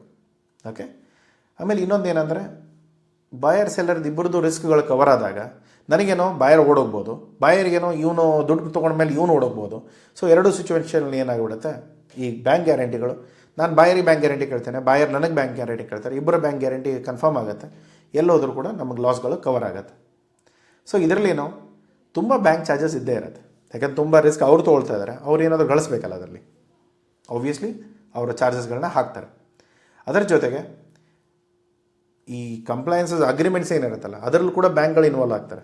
ನೀವು ಅಗ್ರಿಮೆಂಟಲ್ಲಿ ಇದನ್ನು ಏನಕ್ಕೆ ಬರೆದಿದ್ದೀರಾ, ಇದನ್ನು ತೆಗೀರಿ, ಅಥವಾ ಈ ಲೈನ್ಗಳನ್ನ ತೆಗೆದುಹಾಕಿ ಹೊಸದು ಹಾಕಿ, ಈ ಲಾ ಮೆನ್ಷನ್ ಇಲ್ಲ ಇದರಲ್ಲಿ ಅದನ್ನು ಮೆನ್ಷನ್ ಮಾಡಿ, ಥರ್ಡ್ ಪಾರ್ಟಿ ಮೆನ್ಷನ್ ಮಾಡಿ, ತುಂಬ ವಿಷಯಗಳಲ್ಲಿ ಬ್ಯಾಂಕ್ಗಳು ನಿಮ್ಮ ಅಗ್ರಿಮೆಂಟ್ ಅಂಡರಲ್ಲಿ ಬಂದು ಡಿಸ್ಕಸ್ ಮಾಡಿ ಅದನ್ನು ಕಂಪ್ಲೀಟ್ ಫುಲ್ಫಿಲ್ ಮಾಡ್ತಾರೆ. ಯಾಕಂದರೆ ಇದರ ಜವಾಬ್ದಾರಿ ಅವ್ರು ತೊಗೊಳ್ಳೋದ್ರಿಂದ ನಾಳೆ ಏನೇ ಹೆಚ್ಚು ಕಡಿಮೆ ಆದರೂ ಕೂಡ ಅವ್ರ ದುಡ್ಡು ಸಿಕ್ಕಾಕೊಳ್ಳುತ್ತೆ. ಸೊ ಹಾಗಾಗಿ ಅವ್ರು 99% ಏನು ಮಾಡ್ತಾರೆ, ಎಲ್ಲ ಅಗ್ರಿಮೆಂಟ್ಸು ಸ್ಟ್ರಿಕ್ಟಾಗಿ ಲೀಗಲ್ ಬೈಂಡಿಂಗ್ ಮಾಡಿಕೊಂಡು ಅವರ ಖರ್ಚುಗಳನ್ನ ತೊಗೊಂಡು ಪ್ರೊಸೆಸ್ ಮಾಡ್ತಾರೆ.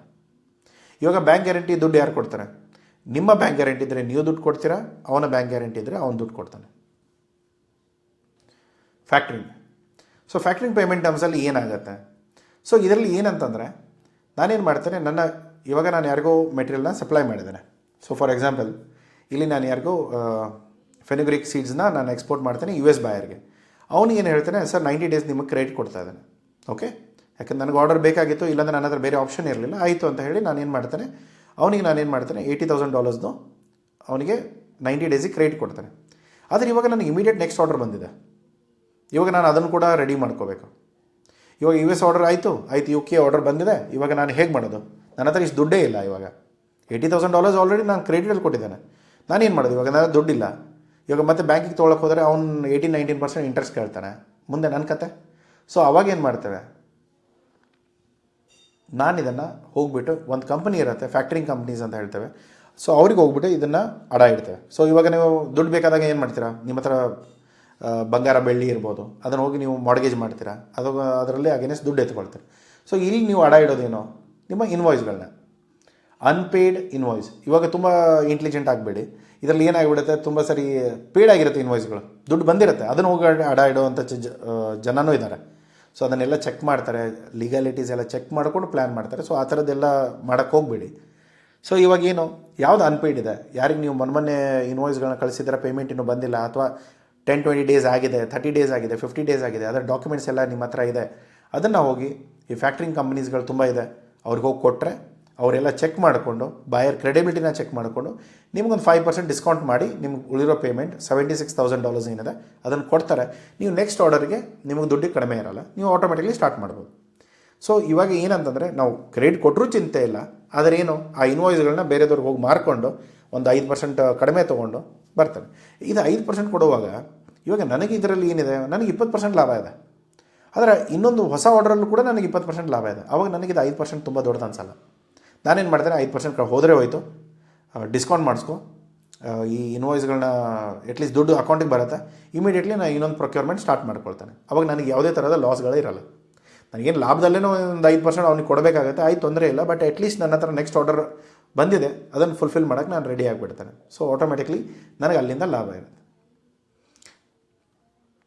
ಸೊ ಇದರಲ್ಲಿ ಏನಾಗುತ್ತೆ, ಫಸ್ಟಿಗೆ ಅವರು ತಮ್ಮ ಫೀಸ್ಗಳನ್ನ ಕಟ್ ಮಾಡ್ಕೊಳ್ತಾರೆ, ಇಮಿಡಿಯೇಟ್ ನಿಮ್ಮ ದುಡ್ಡು ಏನಿದೆ ಅದನ್ನು ಕೊಡ್ತಾರೆ. ಆದರೆ ಇದೇನು ಇಮಿಡಿಯೇಟ್ ಕ್ಯಾಶ್ ಫ್ಲೋ, ಅಂದರೆ ನೀವು ಎಂದೂ ನಿಮ್ಮ ಪೇಮೆಂಟ್ ಬಂದಿಲ್ಲ ಅಥವಾ ಪೇಮೆಂಟ್ ಆಗಿಲ್ಲ ಅನ್ನೋದು ರೀಸನಿಂದ ನೆಕ್ಸ್ಟ್ ಆರ್ಡರ್ ಫುಲ್ಫಿಲ್ ಮಾಡೋಕ್ಕಾಗದೇ ಇರೋವಂಥ ಸಿಚುವೇಷನ್ಗಳಿರಲ್ಲ. ಸರ್ ಒಂದು ಆರ್ಡರ್ ಹೋಗಿದೆ 90 ಡೇಸ್ ಇದೆ, ಸೊ ಅದಕ್ಕೆ ನೀವು ವೆಯ್ಟ್ ಮಾಡಿ ಅಂದರೆ ಯಾವ ಬಾಯರು ವೆಯ್ಟ್ ಮಾಡಲ್ಲ. ಸೊ ಅವ್ರೇನು ಹೇಳ್ತಾರೆ, ಇದನ್ನು ನೀವು ಮಾಡಿಕೊಂಡ್ರೆ ನಿಮಗೆ ಇಲ್ಲಿ ಕ್ಯಾಶ್ ಸಿಗುತ್ತೆ, ಸೊ ಅದನ್ನು ನೀವು ಕಂಟಿನ್ಯೂ ಮಾಡಿಕೊಂಡು ಮುಗಿಸ್ಕೊಳ್ಳಿ ಅಂತ ಹೇಳ್ತಾರೆ. ಇದರಲ್ಲಿ ಏನಾಗುತ್ತೆ, ಇವಾಗ ಅವ್ನು ನನಗೇನಾದರೂ ನಾಳೆ ದುಡ್ಡು ಕೊಡದೆ ಹೋದರೆ, ಇವಾಗ ನಾವು ಓಪನ್ ಕ್ರೆಡಿಟಲ್ಲಿ ಹೇಳಿದ್ವಿ ರಿಸ್ಕ್ ಇದೆ, ಏನು ಮಾಡ್ತೀರ ಅವಾಗ? ಇಲ್ಲಿ ನೀವು ಏನಾದರೂ ಒಳ್ಳೆ ಬಾಯರ್ ಇದ್ದರೆ, ಅದು ಮತ್ತು ಕಾಂಜಿ ಪಿಂಜಿ ಬಾಯರ್ ಇದ್ದರೆ ಮತ್ತು ಏನು ಮಾಡೋಕ್ಕೆ ಬರಲ್ಲ, ಯಾಕಂದರೆ ಇವ್ರು ಕೂಡ ಏನು ದಡ್ರಲ್ಲ. ಈ ಫ್ಯಾಕ್ಟ್ರಿಂಗ್ ಕಂಪ್ನಿಗಳು ಎಲ್ಲ ಬ್ಯಾಕ್ಗ್ರೌಂಡ್ ಚೆಕ್ ಮಾಡಿಕೊಂಡು ಒಳ್ಳೆ ಬಾಯರ್ ಇದ್ದರೆ ಮಾತ್ರ ಅವನೇನಾದರೂ ಸ್ಕ್ಯಾಮ್ಗಳು ಅಥವಾ ಏನೋ ಫ್ರಾಡ್ ಏನಾದರೂ ಮಾಡಿಲ್ಲ ಅಂದರೆ ಮಾತ್ರ ಇದನ್ನು ಕನ್ಸಿಡರ್ ಮಾಡ್ತಾರೆ, ಇಲ್ಲದೆ ಹೋದರೆ ದುಡ್ಡು ಸಿಗಾಕೊಳ್ಳೋ ಚಾನ್ಸಸ್ ಇರುತ್ತೆ. ಸೊ ಇವಾಗ ಏನಾಗುತ್ತೆ, ಎಲ್ಲ ಅಗ್ರಿಮೆಂಟ್ಗಳು ಅಪ್ರೂವ್ ಆಗುತ್ತಾ? ಇಲ್ಲ. ಎಲ್ಲ ಇನ್ವಾಯ್ಸ್ಗಳನ್ನ ಅಪ್ರೂವ್ ಮಾಡೋಕ್ಕೆ ಹೋದರೆ ಅವ್ರು ನಾಳೆ ರೋಡಿಗೆ ಬರ್ತಾರೆ. ಸೊ ಅದಕ್ಕೆ ಅವ್ರು ಏನು ಮಾಡ್ತಾರೆ, ಎಲ್ಲ ಬ್ಯಾಕ್ಗ್ರೌಂಡ್ ಚೆಕ್ ಮಾಡಿಕೊಂಡು ನಿಮ್ಮ ಕಂಪ್ನಿದು ಬಾಯರ್ದು ಅಥವಾ ಡಾಕ್ಯುಮೆಂಟ್ಸ್ ನೀವೇನು ಕೊಟ್ಟಿದ್ದಾರೆ ಅದೆಲ್ಲ ಕರೆಕ್ಟಾಗಿದೆಯಾ ಇಲ್ವೋ ಅದನ್ನೆಲ್ಲ ನೋಡಿಕೊಂಡು ಅವ್ರೇನು ಮಾಡ್ತಾರೆ, ನಿಮ್ಗೆ ಅಮೌಂಟ ಡಿಸ್ಕೌಂಟ್ ಮಾಡಿ ಕೊಡ್ತಾರೆ. ಅವಾಗೇನು ಮಾಡ್ತಾರೆ, 80% ಪೇಮೆಂಟ್ ಏನಿದೆಯೋ ಅದು 90 ದಿನ ಆದಮೇಲೆ ಅವ್ರು ತೊಗೊಳ್ತಾರೆ. ನಿಮಗೆ ಬರಲ್ಲ, ಅವ್ರಿಗೆ ಬರುತ್ತೆ. ಒಂದು ವೇಳೆ ನಿಮಗೆ ಬಂದರೂ ಕೂಡ ಅದನ್ನು ತಿರ್ಗಾ ನೀನು ಅವ್ರಿಗೆ ರಿಟರ್ನ್ ಮಾಡೋವಂಥ ಆಪ್ಷನ್ ಇರುತ್ತೆ, ಅದನ್ನು ನೀವು ಅವ್ರಿಗೆ ದುಡ್ಡು ವಾಪಸ್ ಕೊಡಬೇಕು. ಸೊ ಒಂದು ನನಗೆ ದುಡ್ಡಿನ ಕಡಿಮೆ ಆಗೋಲ್ಲ, ಯಾಕಂದರೆ ಇನ್ವಾಯ್ಸ್ ಬಂದಿದೆ, ಎಕ್ಸ್ಪೋರ್ಟ್ ಮಾಡಿದ್ದೇನೆ, 90 ಡೇಸಲ್ಲಿ ಆ ದುಡ್ಡು ಬರಬೇಕು. ಬಟ್ ಇಲ್ಲ, ನನ್ನ ಹತ್ರ ಇವನ ಹತ್ರ ಹೋಗಿ ಅಡ ಇಡ್ತಾನೆ, ನನಗೆ ದುಡ್ಡು ಬರುತ್ತೆ, ಇನ್ನೊಂದು ಆರ್ಡರ್ ನಾನು ರೆಡಿ ಮಾಡ್ಕೊಳ್ತೇನೆ, ಅದರಲ್ಲೂ ಕೂಡ ಲಾಭ ತೆಗಿತಾನೆ. ಇದು ನಾರ್ಮಲ್ ಐಡಿಯಲ್ ಸಿಚುವೇಷನ್. ಸೊ ಇದರಲ್ಲಿ ಏನಾಗುತ್ತೆ, ಫೈನಾನ್ಷಿಯಲ್ ರಿಸ್ಕ್ ನನಗೇನೂ ಇಲ್ಲ, ಯಾಕಂದರೆ ಅವ್ನು ನಾಳೆ ಕೊಡದೇ ಹೋದರೂ ಕೂಡ ನನ್ನ ಪೇಮೆಂಟ್ ನನಗೆ ಬಂದುಬಿಟ್ಟಿದೆ, 5% ಕಡಿಮೆ ಬಂದಿದೆ, ಬಟ್ ಏನು ತೊಂದರೆ ಇಲ್ಲ, ನಾನು ಕೆಲಸ ಮಾಡ್ಕೊಳ್ತೇನೆ. ಇದರಲ್ಲಿ ಏನಂದರೆ ಒಂದು ರೆವಿನ್ಯೂ ಫೀಸ್ ಅಥವಾ ಫ್ಯಾಕ್ಟ್ರಿಂಗ್ ಫೀಸ್ ಏನಿದೆಯಲ್ಲ ಅದು ಹೋಯಿತು, ಅಷ್ಟಂತೂ ನಾವು ತಡ್ಕೊಳ್ಬೇಕಾಗತ್ತೆ. ಇವಾಗ ನನ್ನ ಲಾಭನೇ 1% ಇತ್ತು, ನಾನು ಇಲ್ಲಿ 5% ಡಿಸ್ಕೌಂಟ್ ಮಾಡಿದರೆ, ಇಲ್ಲೊಂದು 20% ಲಾಭ ಇದ್ದಾಗ 5% ದೊಡ್ಡ ಅಮೌಂಟ್ ಅಲ್ಲ. ಆದರೆ ನಂದು ಲಾಭನೇ 1% ಇದೆ, ಅದರಲ್ಲಿ ನಾನು 5% ಯೂನಿಕ್ ಕೊಟ್ಟರೆ ನನಗೇನು? ಇವಾಗ ಮುಂದಿನ ಆರ್ಡ್ರಲ್ಲಿ ಕೂಡ ಲಾಭ ಅಷ್ಟೇ ಇದೆ, 1% ಇದೆ, ಬಟ್ ಇಲ್ಲಿ 5% ಹೋಗ್ತಾ ಇದೆ ಅಂದರೆ ಹಾಗಿದ್ದಾಗ ವೆಯ್ಟ್ ಮಾಡಿ, 90 ಡೇಸ್ವರೆಗೂ ನಿಮ್ಮ ಪೇಮೆಂಟ್ ಬರೋವರೆಗೂ. ಅದು ಬಂದ ಮೇಲೆ ಮುಂದಿನ ಆರ್ಡರ್ಗಳನ್ನ ತೊಗೊಳ್ಳಿ. ಯಾಕಂದ್ರೆ ನಿಮ್ಮ ಹತ್ರ ದುಡ್ಡಿಲ್ಲ ಅಂದಾಗ ದುಡ್ಡು ಮಾಡ್ಕೊಳ್ಳೋವರೆಗೂ ಈ ರಿಸ್ಕ್ ಇದ್ದೇ ಇರುತ್ತೆ. ಆದರೆ ಈ ಥರದ ಪೇಮೆಂಟ್ ಇಷ್ಟು ಮಾರ್ಜಿನ್ ಇಷ್ಟು ಕಡಿಮೆ ಇತ್ತು ಅಂದರೆ ನೀವು ನೋಡ್ಕೊಳ್ಳಿ ಆ ಬಿಸ್ನೆಸ್ಗಳು ಎಷ್ಟು ವಾಯಬಲ್ ಇದೆ ಏನಿಲ್ಲ ಅನ್ನೋದು. ಅದರ ಜೊತೆಗೆ ನೆಕ್ಸ್ಟ್ ಇರೋ ಆಪ್ಷನ್ ಏನಿದೆ, ಫ್ಯಾಕ್ಟ್ರಿಂಗ್ ಕಂಪ್ನಿಗಳು ಮೇ ರಿಜೆಕ್ಟ್. ಅದು ಯಾವುದೇ ಅಗ್ರಿಮೆಂಟ್ಗಳು ಅಥವಾ ಇನ್ವಾಯ್ಸ್ಗಳು ಅವ್ರಿಗೇನಾದ್ರು ತುಂಬ ರಿಸ್ಕ್ ಅನಿಸಿದ್ರೆ ಅವ್ರು ರಿಜೆಕ್ಟ್ ಮಾಡ್ತಾರೆ. ಇವಾಗ ಯಾವುದೋ ಕಂಪ್ನಿ ಇದೆ, ಇದು ಫ್ಯಾಕ್ಟ್ರಿಂಗ್ ಕಂಪ್ನಿ ಬಂದು US ಕಂಪ್ನಿ, ನಾವು ಎಕ್ಸ್ಪೋರ್ಟ್ ಮಾಡ್ತಾಯಿದ್ದೆ ರಷ್ಯಾಗೆ. ಸೊ ಅವಾಗ ಏನು ಹೇಳ್ತಾರೆ, ಸರ್ ರಷ್ಯಾದ ಯಾವುದೇ ಥರದ ಇನ್ವಾಯ್ಸ್ಗಳನ್ನ ನಾವು ಫ್ಯಾಕ್ಟ್ರಿಂಗ್ ಮಾಡಲ್ಲ, ನೀವೇನು ಅಂದ್ಕೊಂಡಿದ್ರಿ ಫ್ಯಾಕ್ಟ್ರಿಂಗ್ ಮಾಡಿಸ್ಕೊಂಡ್ಬಿಡೋಣ ನಮಗೆ ದುಡ್ಡು ಬಂದುಬಿಡುತ್ತೆ ಅಂತ. ಸೊ ಕೆಲವೊಂದು ಸರಿ ನಿಮ್ಮ ಸ್ಟ್ರಾಟಜೀಸ್ಗಳನ್ನ ಅಪ್ಲೈ ಮಾಡೋ ಮುಂಚೆನೇ ನೀವು ಒಂದು ಸರಿ ಟ್ರೈ ಮಾಡಿ ಚೆಕ್ ಮಾಡಿದರೆ ಮಾತ್ರ ಈ ಅಪ್ರೂವಲ್ಸ್ಗಳು ಸಿಗುತ್ತೆ, ಇಲ್ಲದೆ ಹೋದರೆ ಕಷ್ಟ ಆಗುತ್ತೆ. ಸೊ ಇದು ತುಂಬ ಒಳ್ಳೆಯ ಆಪ್ಷನ್ನು, ಬಟ್ ಆದರೆ ಏನು ಮುಂಚೆನೇ ನೋಡಿಕೊಂಡು ಪ್ಲ್ಯಾನ್ ಮಾಡಿಕೊಂಡ್ರೆ ಮಾತ್ರ ನಿಮ್ಗೆ ಒಳ್ಳೆಯದು, ಇಲ್ಲದೆ ಹೋದರೆ ಲಾಸ್ ಆಗೋ ಚಾನ್ಸಸ್ ಇರುತ್ತೆ. ಕೆಲವೊಂದು ಸರಿ 5% ಇವಾಗ ಯಾವುದೋ ಇನ್ವಾಯ್ಸಲ್ಲಿ 5% ಡಿಸ್ಕೌಂಟ್ ಬಿಟ್ಟರೂ ಕೂಡ ಲಾಸಲ್ಲಿ ಆಗುತ್ತೆ. ಬಟ್ ಏನು ಮುಂದೆ ಬರೋ ಆರ್ಡ್ರಲ್ಲಿ ನನಗೆ 20% ಲಾಭ ಇದೆ ಅನ್ನೋದು ಕನ್ಫರ್ಮ್ ಇದ್ದಾಗ ಮಾತ್ರ ಇದನ್ನು ಎತ್ಕೊಂಡು ಮಾಡಿ, ಇಲ್ಲದೆ ಹೋದರೆ ಕಷ್ಟ ಆಗುತ್ತೆ. ಫಾರ್ಫಿಟಿಂಗ್. ಸೊ ಈ ಆಪ್ಷನಲ್ಲಿ ಏನಾಗುತ್ತೆ, ಇದು ಆಲ್ಮೋಸ್ಟ್ ಫ್ಯಾಕ್ಟ್ರಿಂಗ್ ಟೈಪಲ್ಲೇ, ಬಟ್ ಆದರೆ ಏನು ಇನ್ನೂ ಸ್ವಲ್ಪ ದೊಡ್ಡ ಡ್ಯೂರೇಷನ್ನು ಮತ್ತು ತುಂಬ ದೊಡ್ಡ ಕಾಸ್ಟ್. ಇದರಲ್ಲಿ ಏನಾಗುತ್ತೆ, 1 ಮಿಲಿಯನ್ ಕೋಟಿ ಮೇಲೆ ನೀವು ಆಟ ಆಡ್ತಿರುವಾಗ ಒಂದು 10 ಕೋಟಿ 20 ಕೋಟಿ ವ್ಯವಹಾರ ಮಾಡ್ತಾ ಇದ್ದಾಗ ಮಾತ್ರ ಈ ಆಪ್ಷನ್ಗಳು ವರ್ಕೌಟ್ ಆಗುತ್ತೆ. ಇನ್ನು ಪ್ರೀಮಿಯಮ್ ಎಕ್ಸ್ಪೋರ್ಟ್ ಮಾಡಿದ್ದಾನೆ, ರೆಗ್ಯುಲರ್ಲಿ ಸೇಲೆಬಲ್ ಇದೆ. ಸೊ ಅವಾಗ ಏನು ಮಾಡ್ತಾನೆ, ಒಂದು ಲಮ್ಸಮ್ ಅಮೌಂಟಲ್ಲಿ, ಇದರಲ್ಲಿ 5% 10% ಅಂತ ಇರಲ್ಲ, ಅವ್ರು ಹೇಳ್ತಾರೆ ನಿಮಗೆ ಸರ್ ಇದರ ಅಗೇನೆಸ್ಟ್ ನಾನು ಇಷ್ಟು ನಿಮಗೆ ಅಮೌಂಟ್ ಕೊಡೋಕ್ಕೆ ರೆಡಿ ಇದ್ದೇನೆ, ತೊಗೊಳ್ತಿದ್ರೆ ತೊಗೊಳ್ಳಿ. ಸೊ ಅವಾಗ ನೀವು ನೆಗೋಷಿಯೇಟ್ ಮಾಡ್ತೀರಾ, ಮಾತಾಡ್ತೀರಾ, ಓಕೆ ಅಂದರೆ ತೊಗೊಳ್ತೀರಾ. ನಿಮ್ಮ ಲಾಂಗ್ ಟರ್ಮಲ್ಲಿ ಕ್ಯಾಶ್ ಫ್ಲೋ ಅಂತೂ ನೀವು ಬರುತ್ತೆ. ಈಗ ಫೈನಾನ್ಷಿಯಲ್ ರಿಸ್ಕು ಸೇಮ್, ಎಲ್ಲವೂ ಸೇಮ್ ಇರುತ್ತೆ. ಬಟ್ ಏನು ಇದರಲ್ಲಿ ಲಾಂಗ್ ಟರ್ಮು ಮತ್ತು ಇದರಲ್ಲಿ ಹೈ ವ್ಯಾಲ್ಯೂ ಟ್ರಾನ್ಸಾಕ್ಷನ್ಸ್ ಮಾತ್ರ ಆಗೋದು. ಇದರಲ್ಲಿ ಯಾವುದೂ ನಿಮಗೆ ಚಿಕ್ಕ ಟ್ರಾನ್ಸಾಕ್ಷನು ಒಂದು $80,000 $50,000 ಅದೆಲ್ಲ ಆಗಲ್ಲ. ಒಂದು 10-20 ಕೋಟಿ ಮೇಲೆ ಇದ್ದರೆ ಮಾತ್ರ ಈ ಥರದ್ದು ಆಪ್ಷನ್ಸ್ಗಳು ನಿಮಗೆ ಅವೈಲೇಬಲ್ ಇರುತ್ತೆ. Supplier credit. ಇವಾಗೇನು ನಾರ್ಮಲಿ ನಾವೇನು ಮಾಡ್ತೇವೆ, ಇವಾಗ ಯಾರಿಗೂ ದುಡ್ಡು ಕೊಡ್ತೇವೆ, ಆಯ್ತಪ್ಪ ಇವಾಗ ದುಡ್ಡು ತೊಗೋ, ನಿನಗೆ ಅವಶ್ಯಕತೆ ಇದೆ ತೊಗೋ, ಬಟ್ ಆದರೆ ಏನು ನಂಗೆ ತಿಂಗಳಿಗೆ ಇಷ್ಟೆಷ್ಟು ಕೊಡ್ತಾಯಿರು, ಇವಾಗ ನನ್ನ ಮೆಟೀರಿಯಲ್ ಬಿದ್ದಿದೆ, ಇದಂತೂ ದುಡ್ಡು ಬರಲ್ಲ ಇಲ್ಲಿದ್ದರೆ. ಸೊ ಅಟ್ಲೀಸ್ಟ್ ನಾನೇನು ಮಾಡ್ತೇನೆ, ಇದನ್ನು ಮಲೇಷ್ಯಾಗೆ ಎಕ್ಸ್ಪೋರ್ಟ್ ಮಾಡ್ತೇನೆ. ಮಲೇಷ್ಯಾದ ಪಾರ್ಟಿಗೆ ಏನು ಹೇಳ್ತೇನೆ, ಆಯ್ತಪ್ಪ ನೀನು $1,00,000 ಇದೆ, ಸೊ ಅದನ್ನು ನೀನು 4 ತಿಂಗಳಲ್ಲಿ ನನಗೆ ಇನ್ಸ್ಟಾಲ್ಮೆಂಟಲ್ಲಿ ದುಡ್ಡು ಕೊಡು. ಇಮಿಡಿಯೇಟ್ ನಿನಗೂ ಕೊಡೋಕ್ಕಾಗಲ್ಲ, ಬಟ್ ಅಟ್ಲೀಸ್ಟ್ ನಾನು ಹೇಳ್ತಾ ಇರೋದೇನೋ ನನ್ನ ಮೆಟೀರಿಯಲ್ ತೊಗೋ, ನೀನು ಅದನ್ನು ಸೇಲ್ ಮಾಡು, ತಿಂಗಳ ನನಗೆ ಎಷ್ಟೆಷ್ಟು ಮುಟ್ಟಿಸ್ತಾ ಇರೋ, ಒಂದು 4 ತಿಂಗಳಲ್ಲಿ ನಾನು ಪೇಮೆಂಟ್ನ ಕವರ್ ಮಾಡು ಅಂತ ಹೇಳ್ತೇನೆ.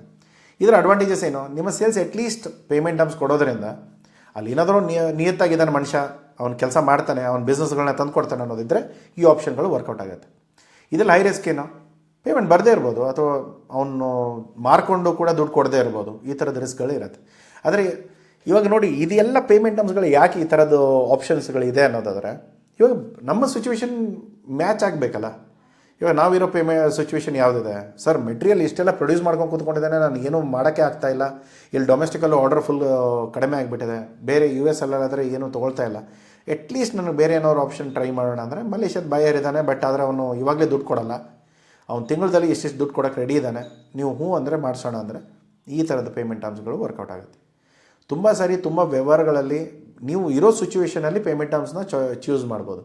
ತುಂಬ ಕಂಫರ್ಟೇಬಲ್ ಇದ್ದೀರಾ, ಅಡ್ವಾನ್ಸ್ ಬಿಟ್ಟರೆ ನಾನು ಮಾಡೋದೇ ಇಲ್ಲ, ನನಗೆ ಆರ್ಡರ್ ಅವಶ್ಯಕತೆಯೇ ಇಲ್ಲ ಅಂದರೆ ಅದನ್ನು ಮಾಡಿ. ಇಲ್ಲ LCಗಳು, ಬೇರೆ ಬೇರೆ ಪೇಮೆಂಟ್ ಟರ್ಮ್ಗಳು, ನಮ್ಮ ಸಿಚುವೇಶನ್ ಯಾವ ಥರ ಚೇಂಜ್ ಆಗುತ್ತೆ ಅದರ ಮೇಲೆ ಇರುತ್ತೆ. ಇನ್ನೊಂದು ಲಾಸ್ಟ್ ಪೇಮೆಂಟ್ ಟರ್ಮ್ ಒಂದು ನೋಡೋಣ. ಎಸ್ಟ್ರೋ ಪೇಮೆಂಟಲ್ಲಿ ಮತ್ತು ನಿಮ್ಮ LC ಪೇಮೆಂಟಲ್ಲಿ ಸೇಮ್ ಸಿಚುವೇಶನ್ಸ್. ಇಲ್ಲಿ ಒಂದು ಥರ್ಡ್ ಪಾರ್ಟಿನ ಅಪಾಯಿಂಟ್ ಮಾಡ್ತೇವೆ, ಅವನು ಯಾವ ಅಲಿಪೇ ಆಗಿರ್ಬೋದು ಅಥವಾ ICICI ಬ್ಯಾಂಕ್ ಆಗಿರ್ಬೋದು, ಯಾರೇ ಆಗಿರ್ಬೋದು. ನೀವೊಂದು ಎಸ್ಟ್ರೋ ಅಕೌಂಟ್ ಓಪನ್ ಮಾಡ್ತಾರೆ, ಅದು ನಿಮ್ಮ ಬಾಯರ್ಗೆ ಮತ್ತು ನಿಮ್ಮ ನಡುವೆ ಒಬ್ಬನೇ ಇರ್ತಾನೆ. ಇಲ್ಲಿ ಬೇರೆ ಬೇರೆ ಬ್ಯಾಂಕ್ಗಳು, LCಯಲ್ಲಿ ಏನಾಗುತ್ತೆ, ನಿಮ್ಮ ಬ್ಯಾಂಕ್ ನಿಮಗೆ, ಅವ್ನ ಬ್ಯಾಂಕ್ ಅವನಿಗಿರುತ್ತೆ. ಇಲ್ಲಿ ಹೇಗಾಗುತ್ತೆ, ನಮ್ಮಿಬ್ಬರ ನಡುವೆ ಒಬ್ಬನೇ ಎಸ್ಟ್ರೋ ಅಕೌಂಟ್ ಹೋಲ್ಡರು, ಅವನಿಗೇನು ಮಾಡ್ತಾನೆ, ಕಂಡೀಷನ್ಸಲ್ಲಿ ಒಂದು ಅಕೌಂಟ್ ಓಪನ್ ಆಗುತ್ತೆ, ಅಲ್ಲಿ ಅವನೇನು ಮಾಡ್ತಾನೆ, ದುಡ್ಡು ಹಾಕ್ತಾನೆ. ಓಕೆ, ಇಷ್ಟಾದ ಮೇಲೆ ಅವನೇನು ಮಾಡ್ತಾನೆ, ಒಂದು ಸರಿ ಅದು ಪೇಪರ್ಸ್ಗಳು, ನನ್ನ ಡಾಕ್ಯುಮೆಂಟ್ಸ್ಗಳು ಏನಿದೆ ಎಲ್ಲ ಇನ್ಸ್ಪೆಕ್ಟ್ ಮಾಡಿದ ಮೇಲೆ ದುಡ್ಡು ಮಾತ್ರ ನನಗೆ ಬರುತ್ತೆ. ಅವನೇನು ಮಾಡ್ತಾನೆ, ಯಾರು ಎಕ್ಸ್ಟ್ರಾ ಅಕೌಂಟ್ ಹೋಲ್ಡರ್ ಇದೆ, ಫಾರ್ ಎಕ್ಸಾಂಪಲ್ ICICI ಬ್ಯಾಂಕ್ ಇದ್ದಾರೆ ಅಂತ ಅಂದ್ಕೊಳ್ಳಿ. ಸೊ ಇವಾಗ ಎಕ್ಸ್ಟ್ರಾ ಅಕೌಂಟ್ನ ನಾನು ICICI ಬ್ಯಾಂಕಲ್ಲಿ ಓಪನ್ ಮಾಡಿದ್ದೇನೆ, ಬಾಯರ್ಗೆ ಏನು ಹೇಳ್ತಾನೆ, ಅಲ್ಲಿ $2,00,000 ಏನಿದೆ ಅದನ್ನು ಡೆಪಾಸಿಟ್ ಮಾಡಿಸಿ, ಕಂಡೀಷನ್ಸ್ ಅಪ್ಲಿಕೇಬಲ್ ಇರುತ್ತೆ. ಅವನೇನು ಮಾಡ್ತಾನೆ, $2,00,000ನ ಎಕ್ಸ್ಟ್ರಾ ಅಕೌಂಟಿಗೆ ಟ್ರಾನ್ಸ್ಫರ್ ಮಾಡ್ತಾನೆ, ಅದನ್ನು ನನಗೆ ದುಡ್ಡು ತೆಗಿಯೋಕ್ಕೆ ಬರೋಲ್ಲ. ಅದಕ್ಕೆ ಏನು ಮಾಡ್ತೇನೆ ನಾನು, ಅವ್ರಿಗೆ ಏನೇನು ಇನ್ಸ್ಪೆಕ್ಷನ್ಸು ಅಪ್ರೂವಲ್ಸ್ ಹೇಳಿದಾರೋ ಅದನ್ನೆಲ್ಲ ಪ್ರಿಪೇರ್ ಮಾಡಿಕೊಂಡು ಅದನ್ನು ನಾನು ಎಕ್ಸ್ಟ್ರಾ ಅಕೌಂಟ್ ಹೋಲ್ಡರಿಗೆ ಕೊಡ್ತೇನೆ. ಅವನು ಎಲ್ಲ ನೋಡಿಕೊಂಡು ಸರಿ ಇದೆಯಾ, ಎಲ್ಲ ಕರೆಕ್ಟಾಗಿದೆ, ಆಯಿತು ನೀವು ಪೇಮೆಂಟ್ನ ಕ್ಲಿಯರ್ ಮಾಡಿ ಅಂತ ಎಕ್ಸ್ಟ್ರಾ ಅಕೌಂಟ್ದವ್ರಿಗೆ ಹೇಳಿದಾಗ ನನಗೆ ಆ ದುಡ್ಡುಗಳು ಸಿಗುತ್ತೆ. ಸೊ ತುಂಬ ವಿಷಯಗಳು ಪ್ರಾಪರಾಗಿ ಕ್ಲಿಯರ್ ಆಗಿರುತ್ತೆ. ಇದು ಕೂಡ ಆಲ್ಮೋಸ್ಟ್ ಸೆಕ್ಯೂರ್ಡ್ ಇರುತ್ತೆ, ಇಬ್ಬರು ಕೂಡ ಸೆಕ್ಯೂರ್ ಆಗ್ತಾರೆ. ಇಲ್ಲಿ LCಯಲ್ಲೂ ಕೂಡ ಸೇಮ್ ಸಿಚುವೇಶನ್, ಇಲ್ಲೂ ಕೂಡ ಸೇಮ್ ಸಿಚುವೇಶನ್. ಬಟ್ ಆದರೆ ಏನು, ಅಲ್ಲಿ ನಿಮ್ಮ ಬ್ಯಾಂಕು ಅವರ ಬ್ಯಾಂಕಿಗೆ ಕೊರಿಯರ್ ಕಳಿಸೋದು, ಅವ್ರ ಬ್ಯಾಂಕಿಂದ ದುಡ್ಡು ತೊಗೊಳ್ಳೋದು, ನಿಮಗೆ ಕೊಡೋದು, ಇದೆಲ್ಲ ಇರುತ್ತೆ. ಇಲ್ಲ ಆದರೆ ನಿಮ್ಮಿಬ್ಬರು ನಡುವೆ ಒಬ್ಬನೇ ಇರ್ತಾನೆ, ಅದು ಬ್ಯಾಂಕ್ ಇರಲೇಬೇಕಂತಾರೆ, ಬೇರೆ ಯಾವುದೇ ಎಕ್ಸ್ಟ್ರಾ ಹೋಲ್ಡರ್ ಆದರೂ ಇರ್ಬೋದು. ಸೊ ಇದರಲ್ಲಿ ಏನು, ನಿಮ್ಮಿಬ್ಬರು ಸೆಕ್ಯೂರ್ ಆಗ್ತೀರಾ. ಆಮೇಲೆ ನಿಮ್ಮ ಫಂಡ್ಸ್ ಯಾವಾಗ ಸಿಗುತ್ತೆ, ಬಾಯರ್ ಇಲ್ಲೇನಾಗ್ಬಿಡುತ್ತೆ, ಇವಾಗ ನಿಮ್ಮ ಪೇಮೆಂಟ್ ಮುಂಚೆನೇ ಬಂದುಬಿಡುತ್ತೆ. ಇವಾಗೇನು ಶಿಪ್ಮೆಂಟ್ ಇನ್ನೂ ಆಗಿಲ್ಲ, ಆದರೂ ಕೂಡ ನಿಮಗೆ ಕನ್ಫರ್ಮ್ ಏನಿದೆ, ಯಾಕೆಂದರೆ ಅವನು ಆಲ್ರೆಡಿ ನಿಮ್ಮ ಅಕೌಂಟಿಗೆ ದುಡ್ಡು ಹಾಕಿದ್ದಾನೆ. ನಿಮ್ಮ ಅಕೌಂಟಲ್ಲಿ ನಿಮ್ಮ ಪರ್ಸನಲ್ ಅಕೌಂಟ್ ಅಲ್ಲ, ಬಟ್ ಎಷ್ಟೋ ಅಕೌಂಟಲ್ಲಿ ದುಡ್ಡಿದೆ ಅಂದರೆ ಏನರ್ಥ, ಆಲ್ರೆಡಿ ದುಡ್ಡು ಬಂದಿದೆ, ಅವನ ಹತ್ರ ದುಡ್ಡಿದೆ ತೊಗೊಳಕ್ಕೆ. ಇವಾಗ ತುಂಬ ಜನ ಏನಂತಾರೆ, ಇಲ್ಲ ನಾನು ದುಡ್ಡಿದೆ ನಾನು ಕಳಿಸ್ತೇನೆ ಅಂತ ಹೇಳ್ತಾರೆ, ಬ್ಯಾಂಕ್ ಬ್ಯಾಲೆನ್ಸ್ 0 ಇರುತ್ತೆ. ಅವಾಗೇನು ನಿಮ್ಮ ಕತೆ ಮುಗೀತು. ಸೊ ಇದನ್ನೆಲ್ಲ ನೋಡಿಕೊಂಡು ನೀವು ಪ್ಲ್ಯಾನ್ ಮಾಡಬೇಕಾಗತ್ತೆ. ಸೊ ಇದರ ಅಕಾರ್ಡಿಂಗ್ಲಿ ನೀವು ನೋಡಿದರೆ ಈ ಆಪ್ಷನ್ಸ್ಗಳಿದೆ. ಇದರ ನೆಕ್ಸ್ಟ್ ಇರೋದೇನು, ಇದರಲ್ಲಿ ಬಾಯರ್ ಹತ್ರ ಮುಂಚೆ ದುಡ್ಡು ಇರೋದ್ರಿಂದ ನಿಮಗಂತೂ ದುಡ್ಡಿನ ಬಗ್ಗೆ ಅಂತೂ ಇದು ಏನು ಗೊತ್ತಾ, ಒಂಥರ ಕನ್ನಡಿ ದುಡ್ಡು ಅಂತ ಹೇಳ್ತಾರೆ. ಈ ಮಿರರ್ಗಳಲ್ಲಿ ದುಡ್ಡು ಕಾಣ್ತಾ ಇರುತ್ತೆ, ಅವಾಗ ಏನಾಗುತ್ತೆ, ಇವಾಗ ಬರೀ ದುಡ್ಡು ಕಾಣ್ತಾ ಇದೆ, ಮುಟ್ಟಕ್ಕಾಗಲ್ಲ, ತೊಗೊಳಕ್ಕಾಗಲ್ಲ, ಬರೀ ಕನ್ನಡಿಯಲ್ಲಿದೆ. ಅದನ್ನು ಯಾವಾಗಾಗುತ್ತೆ, ನೀವೇನಾದರೂ ಈ ಡಾಕ್ಯುಮೆಂಟ್ಸ್ಗಳನ್ನ ಎಲ್ಲನೂ ಪ್ರಾಪರಾಗಿ ಕೊಟ್ಟರೆ ನಿಮ್ಮ ದುಡ್ಡುಗಳು ನಿಮಗೆ ಸಿಗುತ್ತೆ. ಇದರಲ್ಲಿ ಒಂದು ಫೀಸ್ ತುಂಬ ಹೆಚ್ಚಿಗೆ ಇರುತ್ತೆ. ಅವರೊಂದು ಸರ್ಟನ್ ಪರ್ಸೆಂಟೇಜ್ ಆಫ್ ಫೀಸ್ ಇರುತ್ತೆ. ನಿಮ್ಮ ಟರ್ನ್ ಓವರ್ ಏನಿದೆ, ನಿಮ್ಮ ಕಾಸ್ಟ್ ಏನಿದೆ, ಇದನ್ನೆಲ್ಲ ನೋಡಿಕೊಂಡು ಅವರೊಂದು ಫೀಸ್ ಹೇಳ್ತಾರೆ. ನೀವು ನಿಮ್ಮ ಬ್ಯಾಂಕ್ಗಳ ಜೊತೆ ಚೆಕ್ ಮಾಡ್ಬೋದು, ಎಲ್ಲ ಬ್ಯಾಂಕ್ಗಳು ಫೆಸಿಲಿಟೇಷನ್ ಕೊಡ್ತಾರೆ. ಆದರೆ ನಿಮ್ಮ ಬಾಯರ್ ಕೂಡ ಅದನ್ನು ಒಪ್ಕೋಬೇಕಾಗತ್ತೆ, ಯಾಕೆಂದರೆ ಬ್ಯಾಂಕ್ ನಿಮ್ಮದು ಲೋಕಲ್ ಬ್ಯಾಂಕು, ಅವ್ರು ಒಪ್ಕೊಳ್ಳಲ್ಲ. ಸೊ ಈ ಥರ ಸಿಚುವೇಷನ್ಗಳು ಬರುತ್ತೆ. ಇಬ್ಬರು ನಡುವೆ ಯಾರಾದರೂ ಕಾಮನ್ ಅಂಡರ್ಸ್ಟ್ಯಾಂಡಿಂಗ್ ಇರೋ ಬ್ಯಾಂಕ್ ಇತ್ತು ಅಂದರೆ ಮಾಡ್ಬೋದು.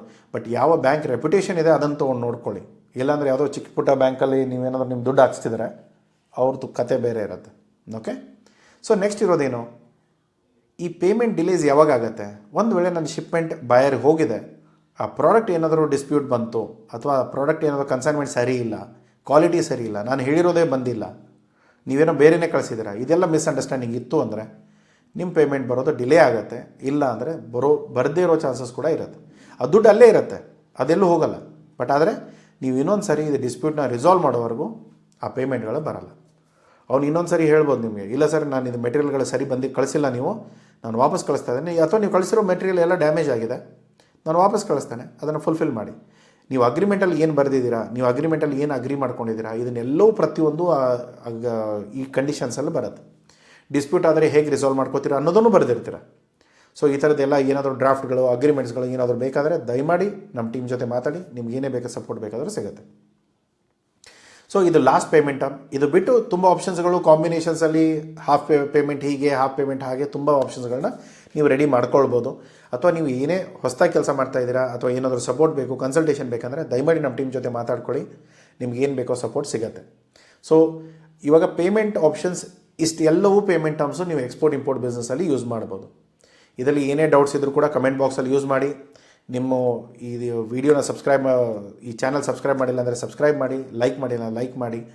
ನಿಮ್ಮ ಫ್ರೀ ಆಗಿದೆ, ಏನು ದುಡ್ಡು ಕೊಡೋದೇನಿಲ್ಲ ಇದರಲ್ಲಿ. ಸೊ ಇಷ್ಟೆಲ್ಲ ನೀವು ನಾಲೆಜ್ ತೊಗೊಳ್ತಾ ಇದ್ದೀರಾ, ಬೇಸಿಕ್ ಇಷ್ಟ ಆದರೂ ನೀವು ಸಪೋರ್ಟ್ ಮಾಡ್ಬೋದು, ಮಾಡಿ. ನಿಮ್ಗೆ ಏನೇ ಡೌಟ್ ಇರ್ಬೋದು ಅಥವಾ ನಿಮ್ಗೆ ಏನಾದರೂ ಎಡಿಷನಲ್ ಸಪೋರ್ಟ್ ಬೇಕಾದರೆ ದಯಮಾಡಿ ನಮ್ಮ ಟೀಮ್ ಜೊತೆ ಮಾತಾಡಿ. ಬೇರೆ ಯಾವುದೇ ಥರದ ಸಪೋರ್ಟ್ ಬೇಕಾದರೂ ಕೂಡ ನೀವು ಕೇಳ್ಬೋದು, ಮಾಡ್ಬೋದು. ನಾವು ಇಷ್ಟು ವರ್ಷದಿಂದ ಬಿಸ್ನೆಸ್ ಒಂದು ಆಲ್ಮೋಸ್ಟ್ 20 ವರ್ಷದಿಂದ ನಾವು ಬಿಸ್ನೆಸ್ಸಲ್ಲಿದ್ದೇವೆ. ಸೊ ನಮ್ಮ ಎಕ್ಸ್ಪೀರಿಯನ್ಸ್ನ ಯೂಸ್ ಮಾಡ್ಕೊಳ್ಳಿ. ಪ್ರತಿ ಸರಿ ನೀವೇ ತಪ್ಪು ಮಾಡಿ ಹೊಸದು ಕಲಿಬೇಕಂತ ಏನಿಲ್ಲ. ನಾವು ಮಾಡಿರೋ ತಪ್ಪುಗಳಿಂದ ನೀವು ಕಲಿಬೋದು, ಅಥವಾ ನಾವು ಕಲಿತಾ ಇರೋದು ತುಂಬ ಬೇರೆ ಜನ ಮಾಡಿರೋ ತಪ್ಪುಗಳಿಂದ. ಸೊ ತುಂಬ ಕಂಪ್ನಿಗಳಿಗೆ ಕನ್ಸಲ್ಟೇಷನ್ಸ್ ಕೊಡ್ತೇವೆ, ಹೆಲ್ಪ್ ಮಾಡ್ತೇವೆ, ಅವ್ರಿಗೆ ಬಿಸ್ನೆಸ್ ಆರ್ಡರ್ಸ್ ತರೋಕ್ಕೂ ಹೆಲ್ಪ್ ಮಾಡ್ತೇವೆ.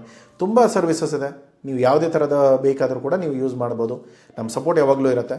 ಸೊ ಏನೇ ಡೌಟ್ ಇದ್ದರೂ ಕೂಡ ಕಮೆಂಟ್ ಬಾಕ್ಸಲ್ಲಿ ಹಾಕಿ ಡೀಟೇಲ್ಸ್ಗಳನ್ನ ತೊಗೊಳ್ಳಿ. ಸಿಗೋಣ ಮುಂದಿನ ವೀಡಿಯೋದಲ್ಲಿ. Till then take care, bye. Thank you so much.